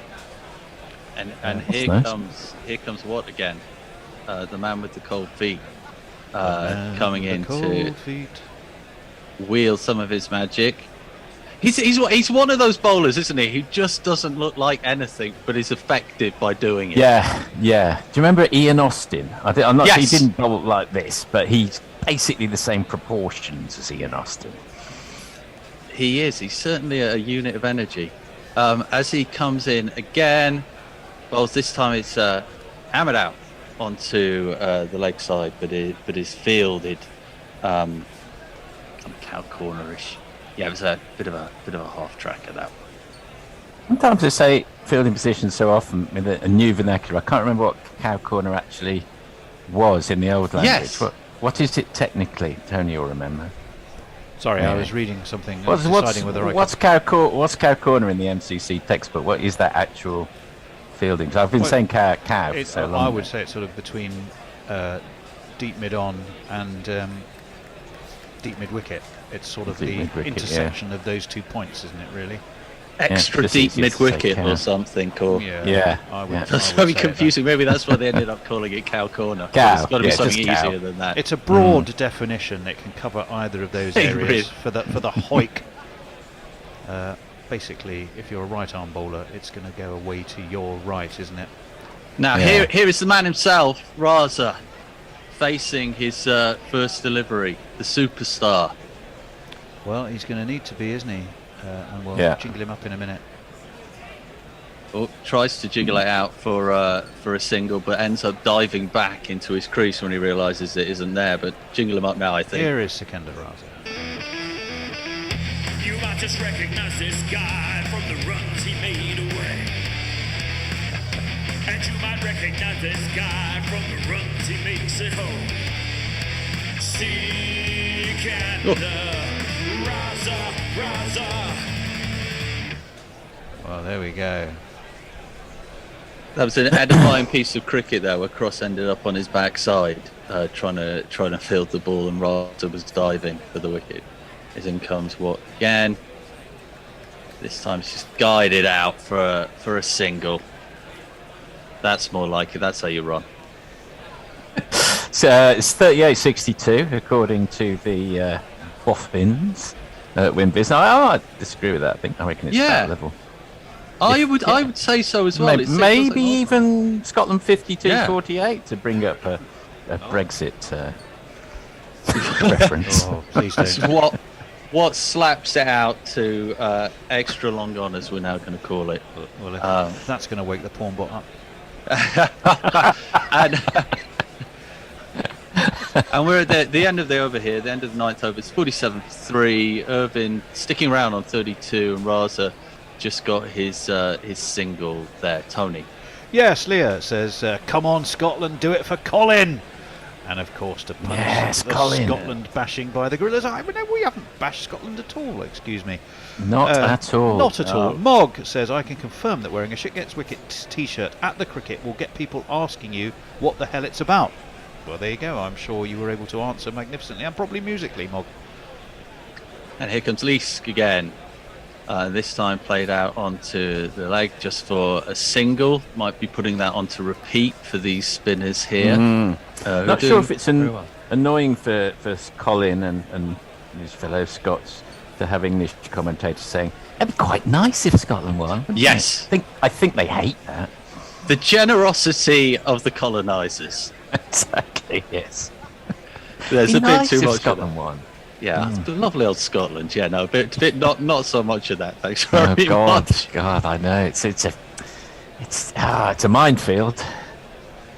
And I think probably even worse is us all trying to claim Scottish heritage. And here comes Lees again. This time it's short, pulled out onto the leg. I think he's going to be fielded here though.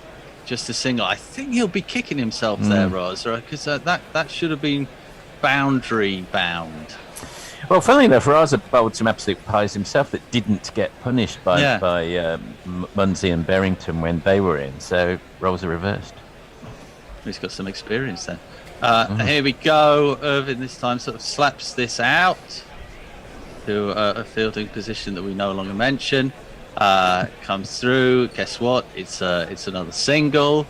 Of course it is. Now, Rod, but it just suggests that's the kind of pitch that it's just not coming on properly, is it? Yes, that's right. I think I've got Bonnie Scotland slightly ahead in the contest myself. Well, this time Raza whips it out, but again doesn't particularly time it. He now requires 1 run, I think, for 100 runs in the tournament. That's something I'm sure he'll be celebrating with his own internal raising of the bat. He's shaking his head. He knows how hard this is. As Lisa comes in again. It's played out. You're going to be surprised what they've got off that one. It's another one. Single. Shaking his head like Cristiano Ronaldo being pulled off in the 70th minute. Well, the porn bot I feel is going to come in there. Why did I say that? Maybe that's why he left early in the last match, because he knew that was waiting for him in the changing room. As in comes Lees again. This time it's whipped high and wide, and this time now I think it's just stopped on the boundary. A fantastic piece of fielding there, and then a nice slide and throw in to follow it up. And at the end of the over, Zimbabwe are 55 for 3. Halfway through this terminable batting sensation that this match really is, and yes, he did. Well, it may end up being quite interesting, you know. I mean, given the end, run scoring's not straightforward. Armchair Cricket Podcast says, "Oh dear, Leesky 29 has secured the crucial wicket of Irving with a stinking half tracker." Yes, he did. Leah, I once knew a guy who was a grandfather at around 30. Is that actually possible? Yes, I suppose it just about is. Yeah, it's just about possible. Mog in the Stone says, Age, as much as it's out of character for me to say this, I quite like that Raza jingle. Yes, Who Are You, I think, wasn't it? Who Are You? It's based on The Who. By the way, I think we're off, aren't we? Is that the end of the 10th? Yeah, I think it's a change. Yeah, oh, is it? Lord above. No. Nice to see you all. I will nice to see you. Nice, lovely to see you again soon, James. Welcoming back Bennett. I think I'm just indeed. sitting back for a while, and I can tell whoever is on the next tweet is. I can't actually remember, but you'll work it out. Thank you very much. Thank you very much. Greetings, everyone, from wherever you are. This is Bennett Oleg Sagram. and I've kept company with James, H, and Messi. Hello. Hello. Very wet and gloomy day here in the south of Wales. I don't know wherever you are. James, we haven't actually met before, have we? We haven't. No, I haven't. I've enjoyed your commentary from afar, or should I say from a Zoom waiting room. Oh, I see. Thank you very much, James. And which part of the world are you sort of on from at the moment? Well, so I live in London, so I'm another of those. Oh, right. Which part of London are you in? Well, I'm sort of wrong end of Ladbroke Grove, if that makes any sense. But for me, it's the right end. But yeah. We've got a mixture here, listeners, all of you out here. So James Hillhouse, all the way from London, and Messi's on the other side of the world. He's down under, keeping us company. Indeed, I am. With the media. I'm in the south of Wales, just between Cardiff and Bristol, and we're bustling away. It's an interesting game out here, an all-out game for Scotland and Zimbabwe. The game evenly poised, you would reckon, James, at this stage? Yeah, I think so. I know we've been looking at the win predictor, and it's been heavily in favour of Zimbabwe. But it strikes me that Scotland have got a real opportunity here. I mean, obviously, at the moment with Raza in, this feels like the crunch time in the match, doesn't it? Yeah, but that's the key wicket. I mean, because they've lost Sean Irvine, and he's been around for a while, and the key wicket will be Raza, because he's been the man in form, hasn't he? And they lost Shakabal early, LBW ball wheel, and I think Sean Irvine and the other batsman who's there now, apologies, I'm trying to figure out, Greg Irvine, and what's the batsman called? Williams, is it? Sean Williams, sorry, I'm just getting connected with the names, both Sean's there. Greg Irvine and Sean Williams, they were the key. However, this partnership, James, I think will be very key for Scotland. Yeah, Raz has had, great tournament so far, but a superb, 2022, hasn't he? So he's absolutely the key to this for both sides. If Scotland get him, they'll fill in the box seat. Yeah, and the required run rate from now on is only 5.80. Current run rate is 5.5. Sorry, no, they need 7.80. 7.83, yeah, is the required. Okay, my apologies. 7.80 required run. I'm looking at the wrong column there. Yes, so the 11th over begins, and Zimbabwe in pursuit of a victory target of 133, 56 for 3. We just started the 11th over of the innings. The batsman on strike is Greg Irvine, and Sharif is the bowler, the medium pacer who was guilty of bowling a no ball in his very first delivery of his first spell. Sharif will be bowling to Greg Irvine, 35 off 36, playing well within himself. A very responsible knock. He's been there for a while now around the international circuit as Sharif comes in. This one's over pitched, and Irvine playing across the line towards the mid-wicket area, and the batsman go through for a single. So slightly above a runner ball, James. So what do you think should be their sort of running in their minds at this moment of time, James? I really think keep going. I mean, this is Irvine's game, isn't it? Let's be honest. His strike rate is barely above 100 anyway in his T20 international career. So this sort of plays into his hands. So he absolutely must just keep going. Sharif comes in. This one's on the off stump. Hit on the aerial route. It passes the fielder on the extra cover area, and it passes the boundary right now. So Raza certainly showing some intent, and hitting Sharif over the extra cover region for a welcome boundary. 61 for 3. And I think a boundary or two in sort of every other over would sort of give them, and then building their innings, isn't it? Just picking those singles. Great guns, I hit the ball. 4 runs, I hit the ball, and it went for 4 runs. Yeah, I absolutely agree with that. I mean, I think in a way this is a brilliantly complementary partnership, isn't it? Is you've got the anchor, and then you've got someone who can come in and can play those shots. And like you say, even just a boundary and over at the moment will take them there.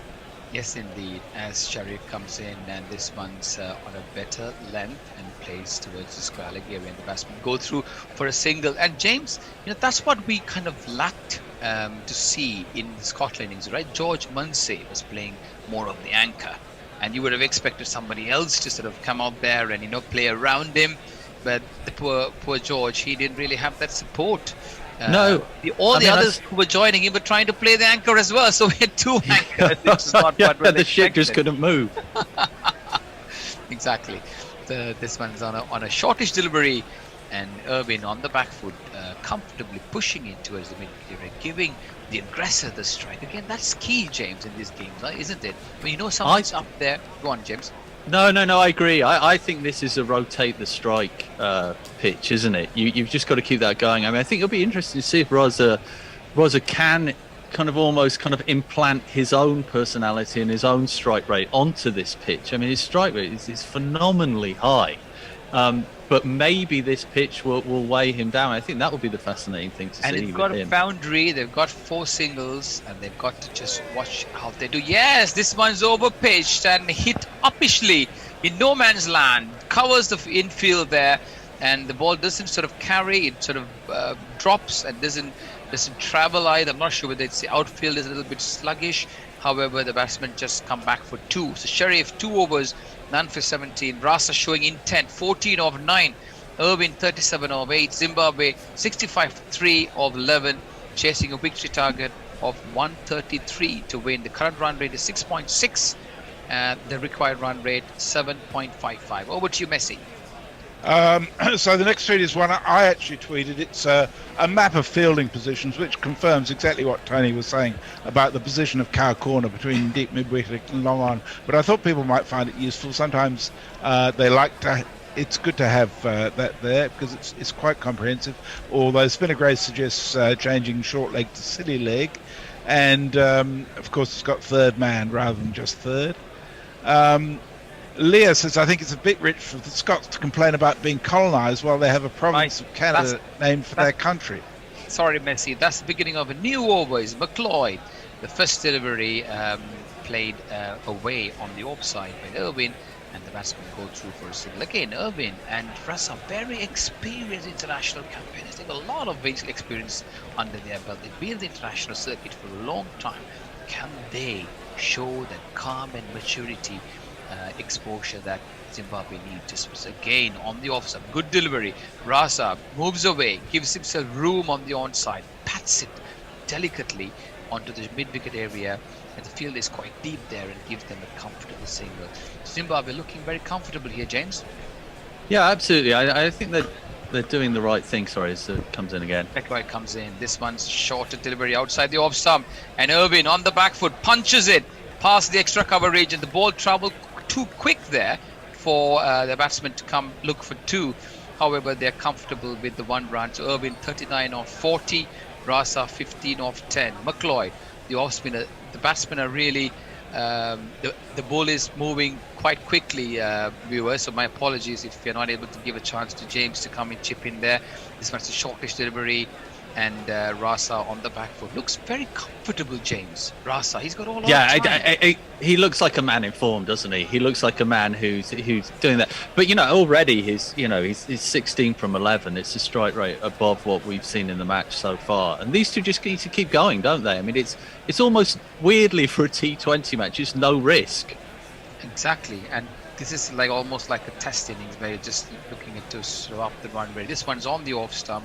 Sorry, it was on the leg stump, but Irvin comfortably moving away onto the leg side and placing it on the off area there, and the batsman go through for a quick single. So 5 runs, 5 singles come off this over. Raza looking around the field, looking to see where his fielders are. Would he go for the big one here? McLeod comes, and this one's outside the off stump, and yes, he did. He was looking in that direction, outside the off stump. The ball was turning in viciously. He was on the back foot. He waited for that and hiked it over the deep square leg region for a majestic 6 to end the over, Tony.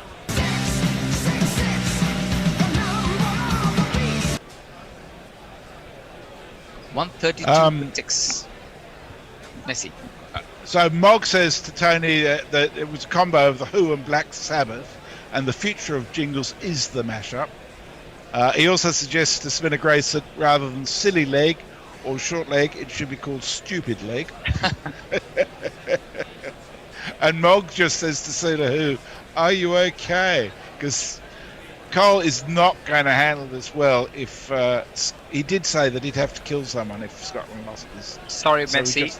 So what begins a new over? This is the 13th over of the innings. Again, Irwin sort of jabs it on the offside, and the batsmen go through for a quick single. So Raza looking comfortable, 22 on 12. He's almost soaked the pressure there, James, hasn't he? Yeah, well, it's like he's the old cliche if he's coming in and playing a different match. It does feel slightly like that at the moment. You know, and he's hit most sixes at this tournament so far. And I mean, if he carries on like this, he'll be adding a few more.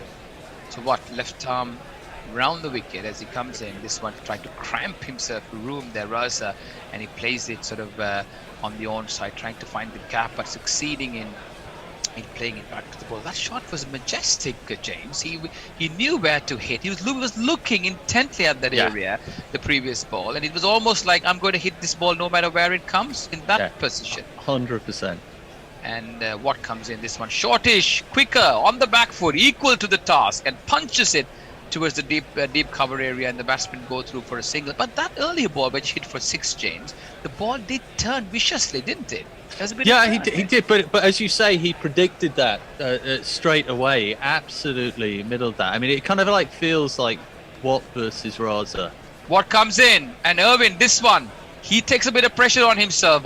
He just cross bats and cross sweeps it to the vacant deep cover area, and that's a welcome boundary for Irwin after a while playing the anchor. And he was like, okay, let me just get onto the party time as well to get some pressure off. So Zimbabwe are cruising here at 82 for 3. Do we have a jingle, Tony? Now my innings going, great guns, I hit the ball, 4 runs, I hit the ball, and it went for 4 runs. As Watt continues his third over pitched, driven, and it's almost a chance there. He was diving on to sort of get hold of the ball, but it just eluded him. Unfortunately for Scotland, they're not able to get that. Craig Irwin survives a difficult caught and ball chance of Watt. What do you think of that reverse sweep uppishly played, James? Well, it feels like suddenly we're watching a T20 match. You know, having been watching a kind of a one-day match from the John Player League in the 80s, this is suddenly kick-started since Raza has come in. I like your comparison there, James. Yes, it's been a long time since we saw this momentum, didn't we? So yeah, this was an over-pitch delivery by Watt, and he ends the over. 3 overs, not for 16. Zimbabwe chasing a victory target of 133, are 83 for 3 at the end of 13 overs. Raza looking comfortable, 23 off 15. Irwin 46 off 44. Tony. Some creativity going on in relation to fielding positions. Grace suggests that if short leg's going to become stupid leg, then silly point should become dumb fuck point, which is interesting. I mean, it makes a bit of sense when you think about it.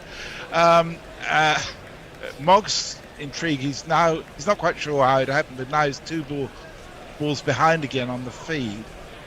What's going on? That's because Andy was commentating off his computer feed rather than off the Zoom feed because it was all chunky. Kramlicks begins the 14th over, left arm over, and this one's played into the covers by Irwin, and the batsmen go through for a quick single. So 47 off 45. That's what Craig Irwin is on. Raza 23 off 15. Leask bowling his third over. Scotland certainly will do well to tie this experienced pair. We're threatening to break free here as Leask comes in right up round the wicket. Raza gets himself entangled here as he almost premeditated that shot, didn't he, James? Going on the outside the off stump and trying to play towards the vacant fine leg area. He seems to have hurt himself in the process. The ball did he play it into his face? I think it did. The ball, in the end. It almost hit the bat and sort of ballooned onto his helmet. So he's in some kind of discomfort there as the medical staff are coming over to see whether he's okay. Yes, it hit the bat or the glove and went straight onto his neck or his neck, I think. Yeah. Yes. Yeah, he's indicating that, isn't he? So he is in some kind of discomfort. At least will be quite comfortable that he has put some kind of fear or anxious feelings to the Zimbabwean batsman. James, so at the moment we're looking at around they're going at around, what rate are we going on? They're going at 6.3. What should be there? Are there any other more batsmen to come that can sort of take on from here? Well, I think there are obviously, but I think if we look at Shumba and Burl, they've both only scored 18 runs, each combined in the tournament so far. Yongwei's done okay, hasn't he, when he's come in? But it really does feel like this is the partnership. So I think they're going along at a decent rate, aren't they? They're absolutely within sight. I mean, to be honest, we all know that Scotland just needs to take wickets, don't they? And that's what they're not doing at the moment. Yeah, James. I mean, I totally agree with you. I think I'm not sort of fully convinced that Zimbabwe are cruising. Because the fact that these two play such an integral part of the chase. Because we have Raza in particular, and Greg Irwin is certainly playing the second fiddle in this partnership, just sort of knocking those singles around and making sure Raza gets on strike. But from Scotland's point of view, the key will be a wicket here. Because see, still they're not broken away. They're just around 6, 7, 8 runs and over. The required run rate is still around 7.35. Except for Raza, who's looking extremely comfortable. I'm not seeing any of the other batters or the batters before who've been extremely sort of comfortable in this pitch. Whether it's the bowling or whether it's the pitch, I'm not really sure. What are your thoughts, James? Yeah, no, I mean, I think the advantage for Zimbabwe is that the next batters in aren't exactly smashers and dashes. But this isn't a match that needs that. Lees comes in, and this one's outside the off stump, and Raza hits it, smacks it over the extra cover region for a mighty 6. That was an unbelievable shot on the off stump. It's almost like saying, "You hit me on the neck. Here I am." He dances down with his dancing shoes on, gets the pitch of the ball, and a mighty 6 over the extra cover boundary. Jingle. 6. God, that was a handsome shot. I mean, that was a buccaneer dancing down the wicket, taking the blow. And this one again, he's not resting on his laurels. He tucks it away on the mid-wicket, the next one, and the batsmen come back for 2. Clever cricket there, James. Absolutely clever, showing their vast experience and showing the exposure that they have in these situations. Not just trying to hit every ball out of the park. They knew they got a 6. He just pats this one towards mid-wicket area and come back for 2. And Raza heaves this one outside the off-stump on a fuller length. He knew where he was hitting it, just over the cover area, and the batsman watch the ball as it sails over the boundary for another 4. Raza has convincingly moved on to 35 of 19. Zimbabwe slowly but surely getting on to their victory target here, 96 for 3, and we're only in the 14th over. What do you think of that shot, James? Let's do the jingle. I think it's one of those where it went sort of somewhere, but not where it intended. Oh, a loud appeal, a close call there. The batsman looking at the umpire, review being asked. I think on the first instance, James, I think he nicked that one. I didn't say the feed that I was looking at just skipped the moment, so I just saw the ball leaving the hand and then the appeal. So you may have to tell me. So just to describe what happened, so it's a ball just down the leg side, and Raza looking to tuck it away as it was the last ball of the innings, perhaps to get on strike. And the ball went too quick, just outside the leg stump, and my initial reaction was Raza quickly turned behind to look, and that was giveaway for me. Let's see what the replays show. It looked to me like he was away from it. I think he probably got his ass, but no, I don't think Looked like it touched anything, did it? I think it just got his pocket. Yeah, maybe. Yeah, maybe he's got a bit of extra change in there that's padded out his pocket, but that does not look at. I mean, that was hopeful, shall we say? Understandable. Yeah. Very close indeed. Perilously nothing close there. to the basket. Nothing there. And that was the sound of the pocket or the flannel of the trouser, as gentlemen, both of you correctly pointed out. Yes, so no void there. He hit the funnel. Very close call. Raza must have had his foot in his mouth on that occasion, because it was a very close call indeed. Thank God for technology. How many times in the past, in my youth days, I've been given out for instances like this. I envy the batters these days. However, close call. Zimbabwe 96 for 3, chasing victory target of 133. Have you got anything, Macy? Yes, I can tell you they're 9 ahead of where Scotland were. Alternative Paul Mott says, is Bennett drunk? Is he talking all balls? Is Sean the same as Craig? Is 7.8 the same as 5.8? And who is Williams? Click here to find out. And Armchair Cricket Podcast says, in these two, Zimbabwe have the right pair that can keep this chase going. Oh, Davy opens up 15th over with a nice delivery there on a good length as Irvin on the back foot plays it towards the covers, and the batsman goes through for a quick single. 96 for 3. Irvin on 47 now. Dear, that's a no ball, a killer no ball bowled by Davy again. So we're seeing a lot of no balls in this game, James. It's about the 4th or the 5th. Yeah, what's that about? Do you think is that pressure telling on them? Is it slippy out there on the outfield? We saw one of the commentators feeling the turf and rubbing his fingers together. Is there dew there? I would say a bit of all of that, and inexperience, maybe a pressure getting into them, the lack of experience. This one's over-pitched. This is the free hit delivery, a thick outside edge as he tries to hike it over the extra coverage, and the batsman, the ball goes towards the third man area, and the batsman come back for 2. So Irvin, Craig Irvin is on 49 or 47. And just to remind the spectator who commented on the name, Craig Irvin had a brother called Sean Irvin. That's why I was getting a little bit confused. So fuller length delivery, and this one's played uppishly towards the square leg mid-wicket area, and Irvin completes his 50. A great knock there, very great innings there. He kept the innings together, didn't he, James? He did. Have we got a jingle for the 50?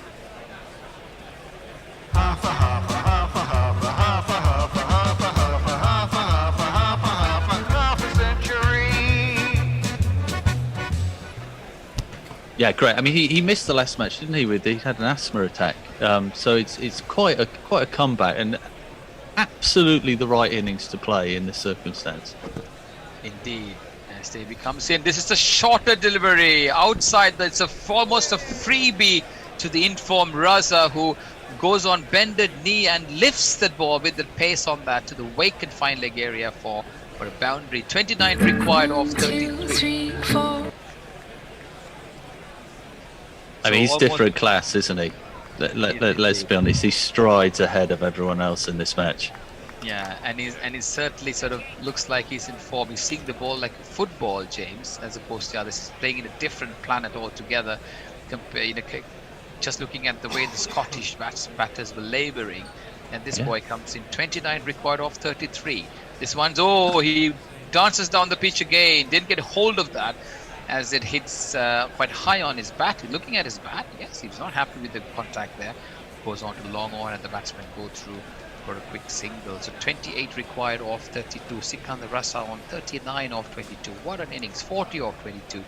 Sorry, Craig Irvin, the captain, playing a responsible knock here. He's on 50 off 48.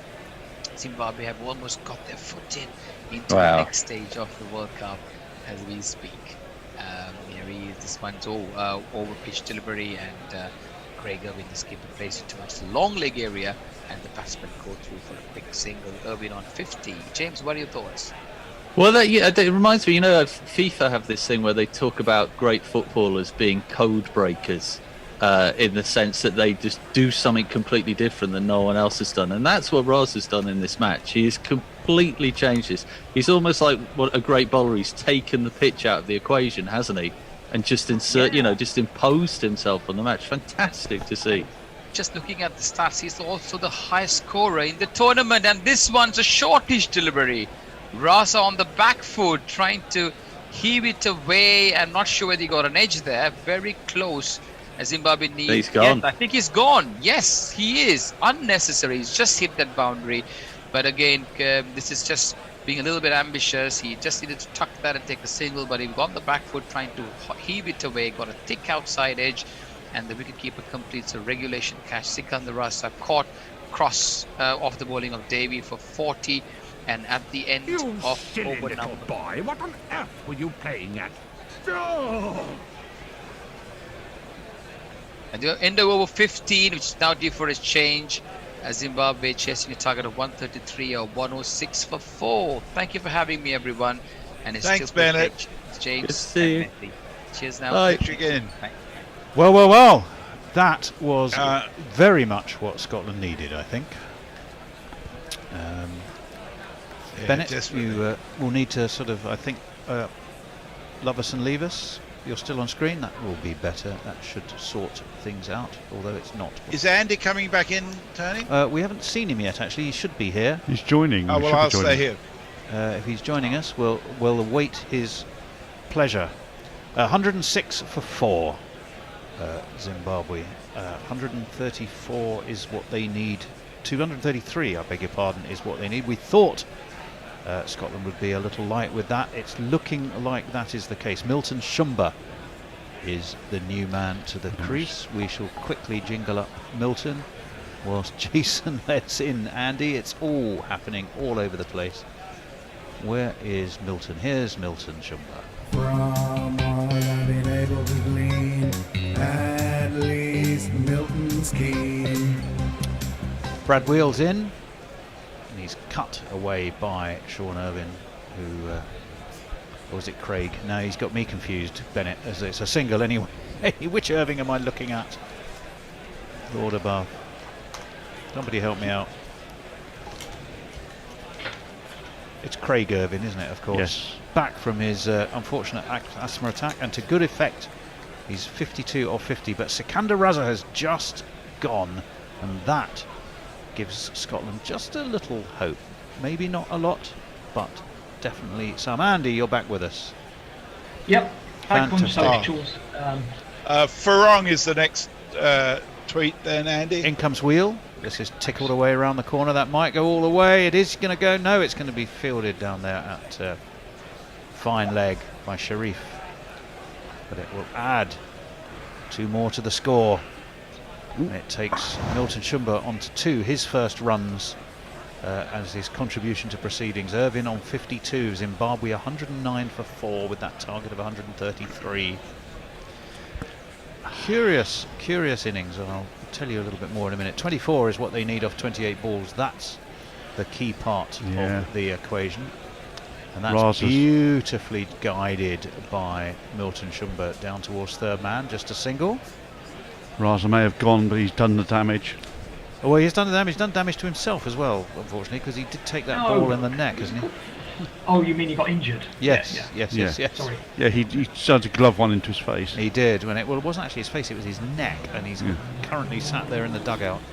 With the big ice pack on it. Big old ice pack on it. 23 off 27 is the requirement for Zimbabwe. It's rather interesting in the power play as we'll wait for this one, which is crunched away past wide of mid-off and bisecting mid-off and extra cover for a glorious boundary. 1, 2, 3, 4. Bowled onto the bat really there. That was there to be hit, and he absolutely creamed it. It was a gorgeous looking cricket shot. I mean, after the power play, Scotland were well in front, but really it's the arrival of Sikandar Raza partnering with Craig Irvine has turned this game around quite dramatically, as this one is just dabbed again down to third man once more. They will take a single, move Zimbabwe on to 115 for 4. Well, exactly. That's what no one did in the Scotland innings, and that's why Munsey's run a ball innings. It's not really his fault, but it didn't help because no one did anything else. Whereas Irvine is perfectly happy scoring a run at the ball because Raza scored 40 off 20. Yep, you're absolutely right. And somehow I had a feeling that might be your point of view, Andy. You are exceedingly consistent. This one is steered to backward square. Well, no, lots of other things too, but definitely consistent. One more to the score, 116 for 4. 16 overs completed. Zimbabwe needing just 17 off 24. They are very much in the box seat now. Andy. Yeah, Farong says greetings from Mirpur. Hope everyone's well. Good match this one. Who will progress? Zimbabwe, I think. And he gives us 4 pictures of bespectacled left-arm bowlers: Jack Leach, Daniel Victoria, Chris Pringle, Tim Pringle, and someone else I can't recognise. No, I think you're right with Chris Pringle. The New Zealand Chris Pringle, rather than the South African one. Was it? No, the Dutch one. There's the Dutch one, yeah, the sort of slightly red-headed That's Tim chap. Pringle. Looks very very studious-looking fellow. I know exactly the chap you mean. And Leah wanted the 50 jingle. Maybe next time someone gets 50. Well, I'll tell you what, we haven't had a chance to play. We haven't had a chance to play the Ryan Burl jingle. I might just play that at some point anyway. Well, he's not had much but of a- mind you, Zimbabwe are going to progress, so it is hopefully he will feature at some point. We've not seen his bowling in this match because he wasn't required really to take to wicket. restrain Scotland's rather sedate progress. No, you're absolutely right. Don't forget, tomorrow bowled is, particularly well on the Australia and New previous game. Zealand will be there for that. We'll be there for Afghanistan and England. So double bubble for you tomorrow in the company of Guerrilla Cricket as the next stage of the tournament starts, as this one is defended, well, sort of half a drive off the bowling of Watt by Milton Shumba. Doesn't really get hold of it. It's just away to short extra. There's no run. Just too wide to get any power in it and too full. That was. Dot ball will be crucial. There might be another one. They're going to have to hurry the single here. Oh, well, I'm afraid to say, the throw came in. Matthew Cross took it, and then really the batsman had already slid in, and then Cross threw himself physically towards the stumps to take the bails off. A good throw, and he's out. He really was rather late. The throw, as you rightly said, Jason, was way too wide. Maybe Matthew Cross was making a point. See the batsman in front of him, and he turned around to demolish the stumps. I think that was a demolish the stumps from annoyance more than anything else. I'm with you, Jace. It wasn't a great throw, no, yeah, I think so. It was a very poor throw, and at this stage in a game of this magnitude, he probably had a right to expect a better throw, did Matthew Cross. But that was Watt's behind the stumps ball as well, if you hadn't noticed. Yeah, it was. Which has to be in front of the umpire, otherwise it's a no ball. It's coming around the wicket here. I was This picking one's those the other day because he starts further back. guided out to mid-wicket. They take another single. 15 more from 21 balls. The equation. It really should just be nudge 'em, push 'em, and then hit the bad one. Yeah. With wickets in hand, by all means try and finish it with a big one if you want to. But just get yourself close enough. I'm sure Andy would think, no, just keep hitting, but there's a little bit more subtlety to my point of view. There is. I used to get this in poker as well. Left arm over from Matthew Watt. What a ball that was. That was sped on with the arm. I don't think it turned particularly, but it was very quickly through and beat the batsman and through to Matthew Cross. It went 15 from 20. Another valuable dot ball. The overspinner, for want of a better description. This one is onto the legs and tickled away around the corner. Easy single. Will reduce those runs required down to just 14. Scotland now need wickets or they need dots. Can I finish my point? Please do. Sorry, yes. When I was playing poker, you'd be surprised to hear I was more aggressive than the norm, but a lot of people just thought it was mindless. Continue 100%. This has been lofted high. They will get the wicket. They have got the wicket. McLeod has been underneath it. It's been safely pouched at long off, and Zimbabwe have lost a wicket with just 14 needed from 18 balls. But crucially, one more wicket has gone. They will have to find a new batsman, and that was an exceedingly well taken catch. Wasn't a duck. Where is he? We'll do this one. Another one bites the dust. Craig Irvin too. I think that is going to be out, Fred. Another one bites the dust.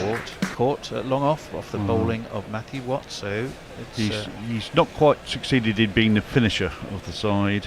No, he hasn't. Staying around all the way to the end. But 58 off 54. That's a good day's work. Well, it is 1 for 19 for Mark Watt, and a very crucial one right at the end. 1 for 39. He took a bit of tap against Ireland, largely by Curtis Campher and George Dockrell, of course.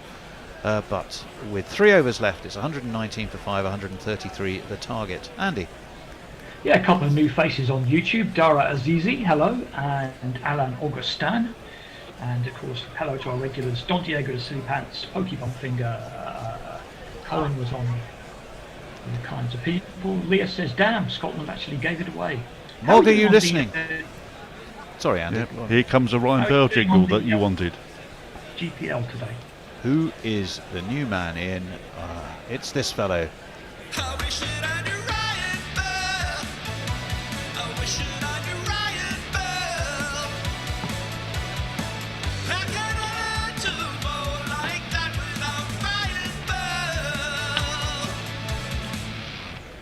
A little bit of Rick Springfield, Jason. Yep. Jesse's girl. But or now or Ryan Jesse's girl, depending if you're in New Zealand or not. So Bobby's Girl is a separate one, is it? Yeah, different song. Ah, okay. No, I know it's a different song, a different jingle. Ah, yes. That's definitely Rick Springfield inspired, I think. Mog would tell me if I'm wrong, I am sure. No, Very it well is, taken yeah. catch by McLeod. To answer your question, after this ball, And we'll wait, it's pushed away towards mid-wicket. One more to the score. That is all they need to do. And they might want to just do that for 2 or 3 balls now, having lost the inspirational Craig Irvine, but he's done, he would hope he's done his job with that 50. there were 30 entries in the GPL. There were about 7 that were actually in play at the end of the first innings. I don't think anyone's going to win it if Zimbabwe win the match. No, indeed not. The jackpot rolls. Yep. Most likely. Craig Irvine, superb knock from him, but he went for 58. Means Ryan Burl is going to get off the mark with the first ball he faces pushed away into the onside. Sharp running. Takes the score onto 121 for 5, reduces that target even more. 17.2 overs have been bowled. Milton Shumba is 7 off his 8. 12 is what Zimbabwe need from 16.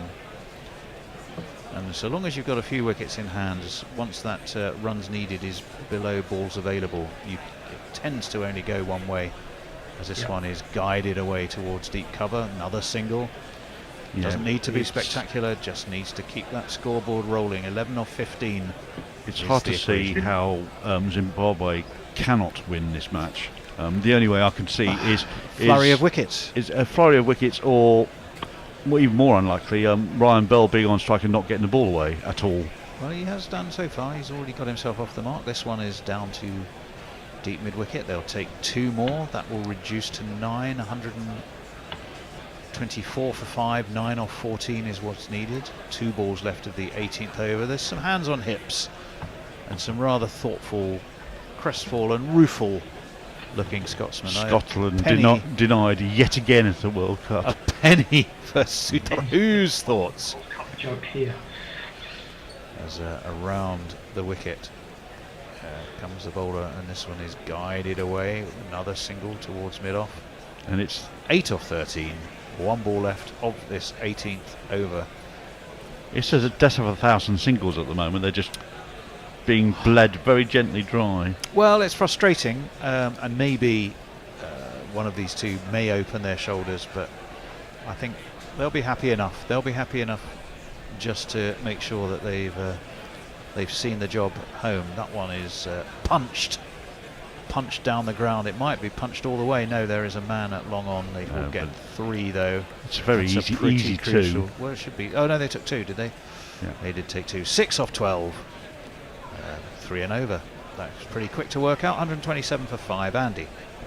Yeah, quite on Twitter. I wonder if anyone on the bench is looking at run rates and thinking about what group Zimbabwe would rather be in, because they could manufacture that, possibly. I'm not sure. I have the numbers in front of me. I had that thought earlier, and I didn't have the numbers in front of me to work it out. Because they have to win by how many to get? Don't know, but if they win like on the last ball, they'll finish second. But if Yes. they win by enough, they'll finish first, and there might be a preference there. But they would have had to win by a certain point in time, surely, to get the net run rate up. Yes. So that time may have passed already. It may have passed already. No. Oh yes, it may have done, but it may have. So I just wonder if anyone's looking at it already. Don't care. I'm sure the Guerrilla Twitterati will tell us. I'm sure they will.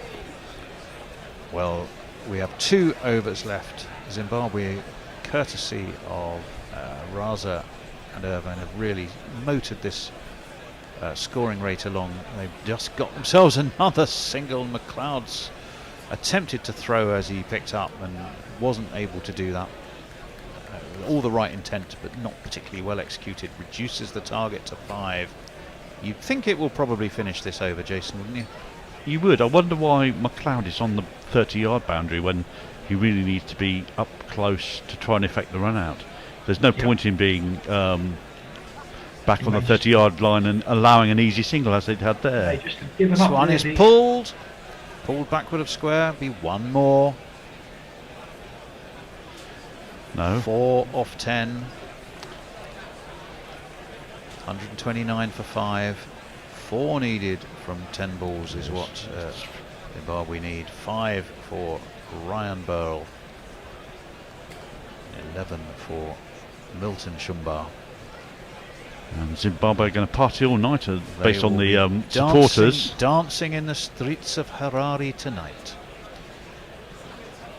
This one is crashed high over, long on, and that is it. Zimbabwe have beaten gallant but unfortunately unsuccessful Scotland. Zimbabwe have won by 5 wickets. We thought, Jason, that it was all rather pedestrian from Scotland, and it was ultimately their undoing, wasn't it? Yep. I think you'd have to say that the difference in the 2 teams today was in the batting. Yep. Both bowling sides did reasonably well, but the Scotland batting was slightly lacklustre, slightly forced, slightly awkward. They didn't really get a chance, and lacking a bit of power, perhaps, at the bottom end. It was. Well, it's 132 for 6 is what Scotland made. Runs for Callum McLeod, but rather too slow. Runs for George Munsey at 54, but off 51 balls. Andy, you're breaking up. We're struggling to hear you. Zimbabwe have cantered there, really. 133 for 5 is what they've made after 18.3 overs. Josh Davey, probably the pick of the bowlers, 2 off 16 from his 3 overs. Wickets 2 for Brad Wheel, Mark Watt and Matthew Leask. But sadly to no avail. Scotland are knocked out. Ireland were through earlier. Zimbabwe are through, and we will move on to the group stages. Andy, do you want to finish us with 1 or 2 final messages? Yep, we can confirm that Zimbabwe have won the group. They will go into the group with India, Pakistan, Bangladesh, South Africa and Netherlands, I think. And Ireland go into England's group with Australia, New Zealand, Afghanistan. I think I said Afghanistan twice, but anyway. Yes, that's Afghanistan A and Afghanistan B, obviously. Yes, Ireland are into England's group and Zimbabwe are into the mostly group of Asia. We'll check Twitter if I can. And like as you were saying, Tony, my CPU is just going to hang on just long enough. Give me a moment. Well, okay, well, we... Right, no one says, well done, Zimbabwe. Thank you to all for the cricket commentary. Yes, and that'll be it, yeah. Well, thank you very much, Andy. Thank you to Bennett. Thank you to Jason, of course. Thank you to James. Thank you to Forthy, who have been your crew today. Thank you from me. You missed out Messi. And Messers. What was I thinking?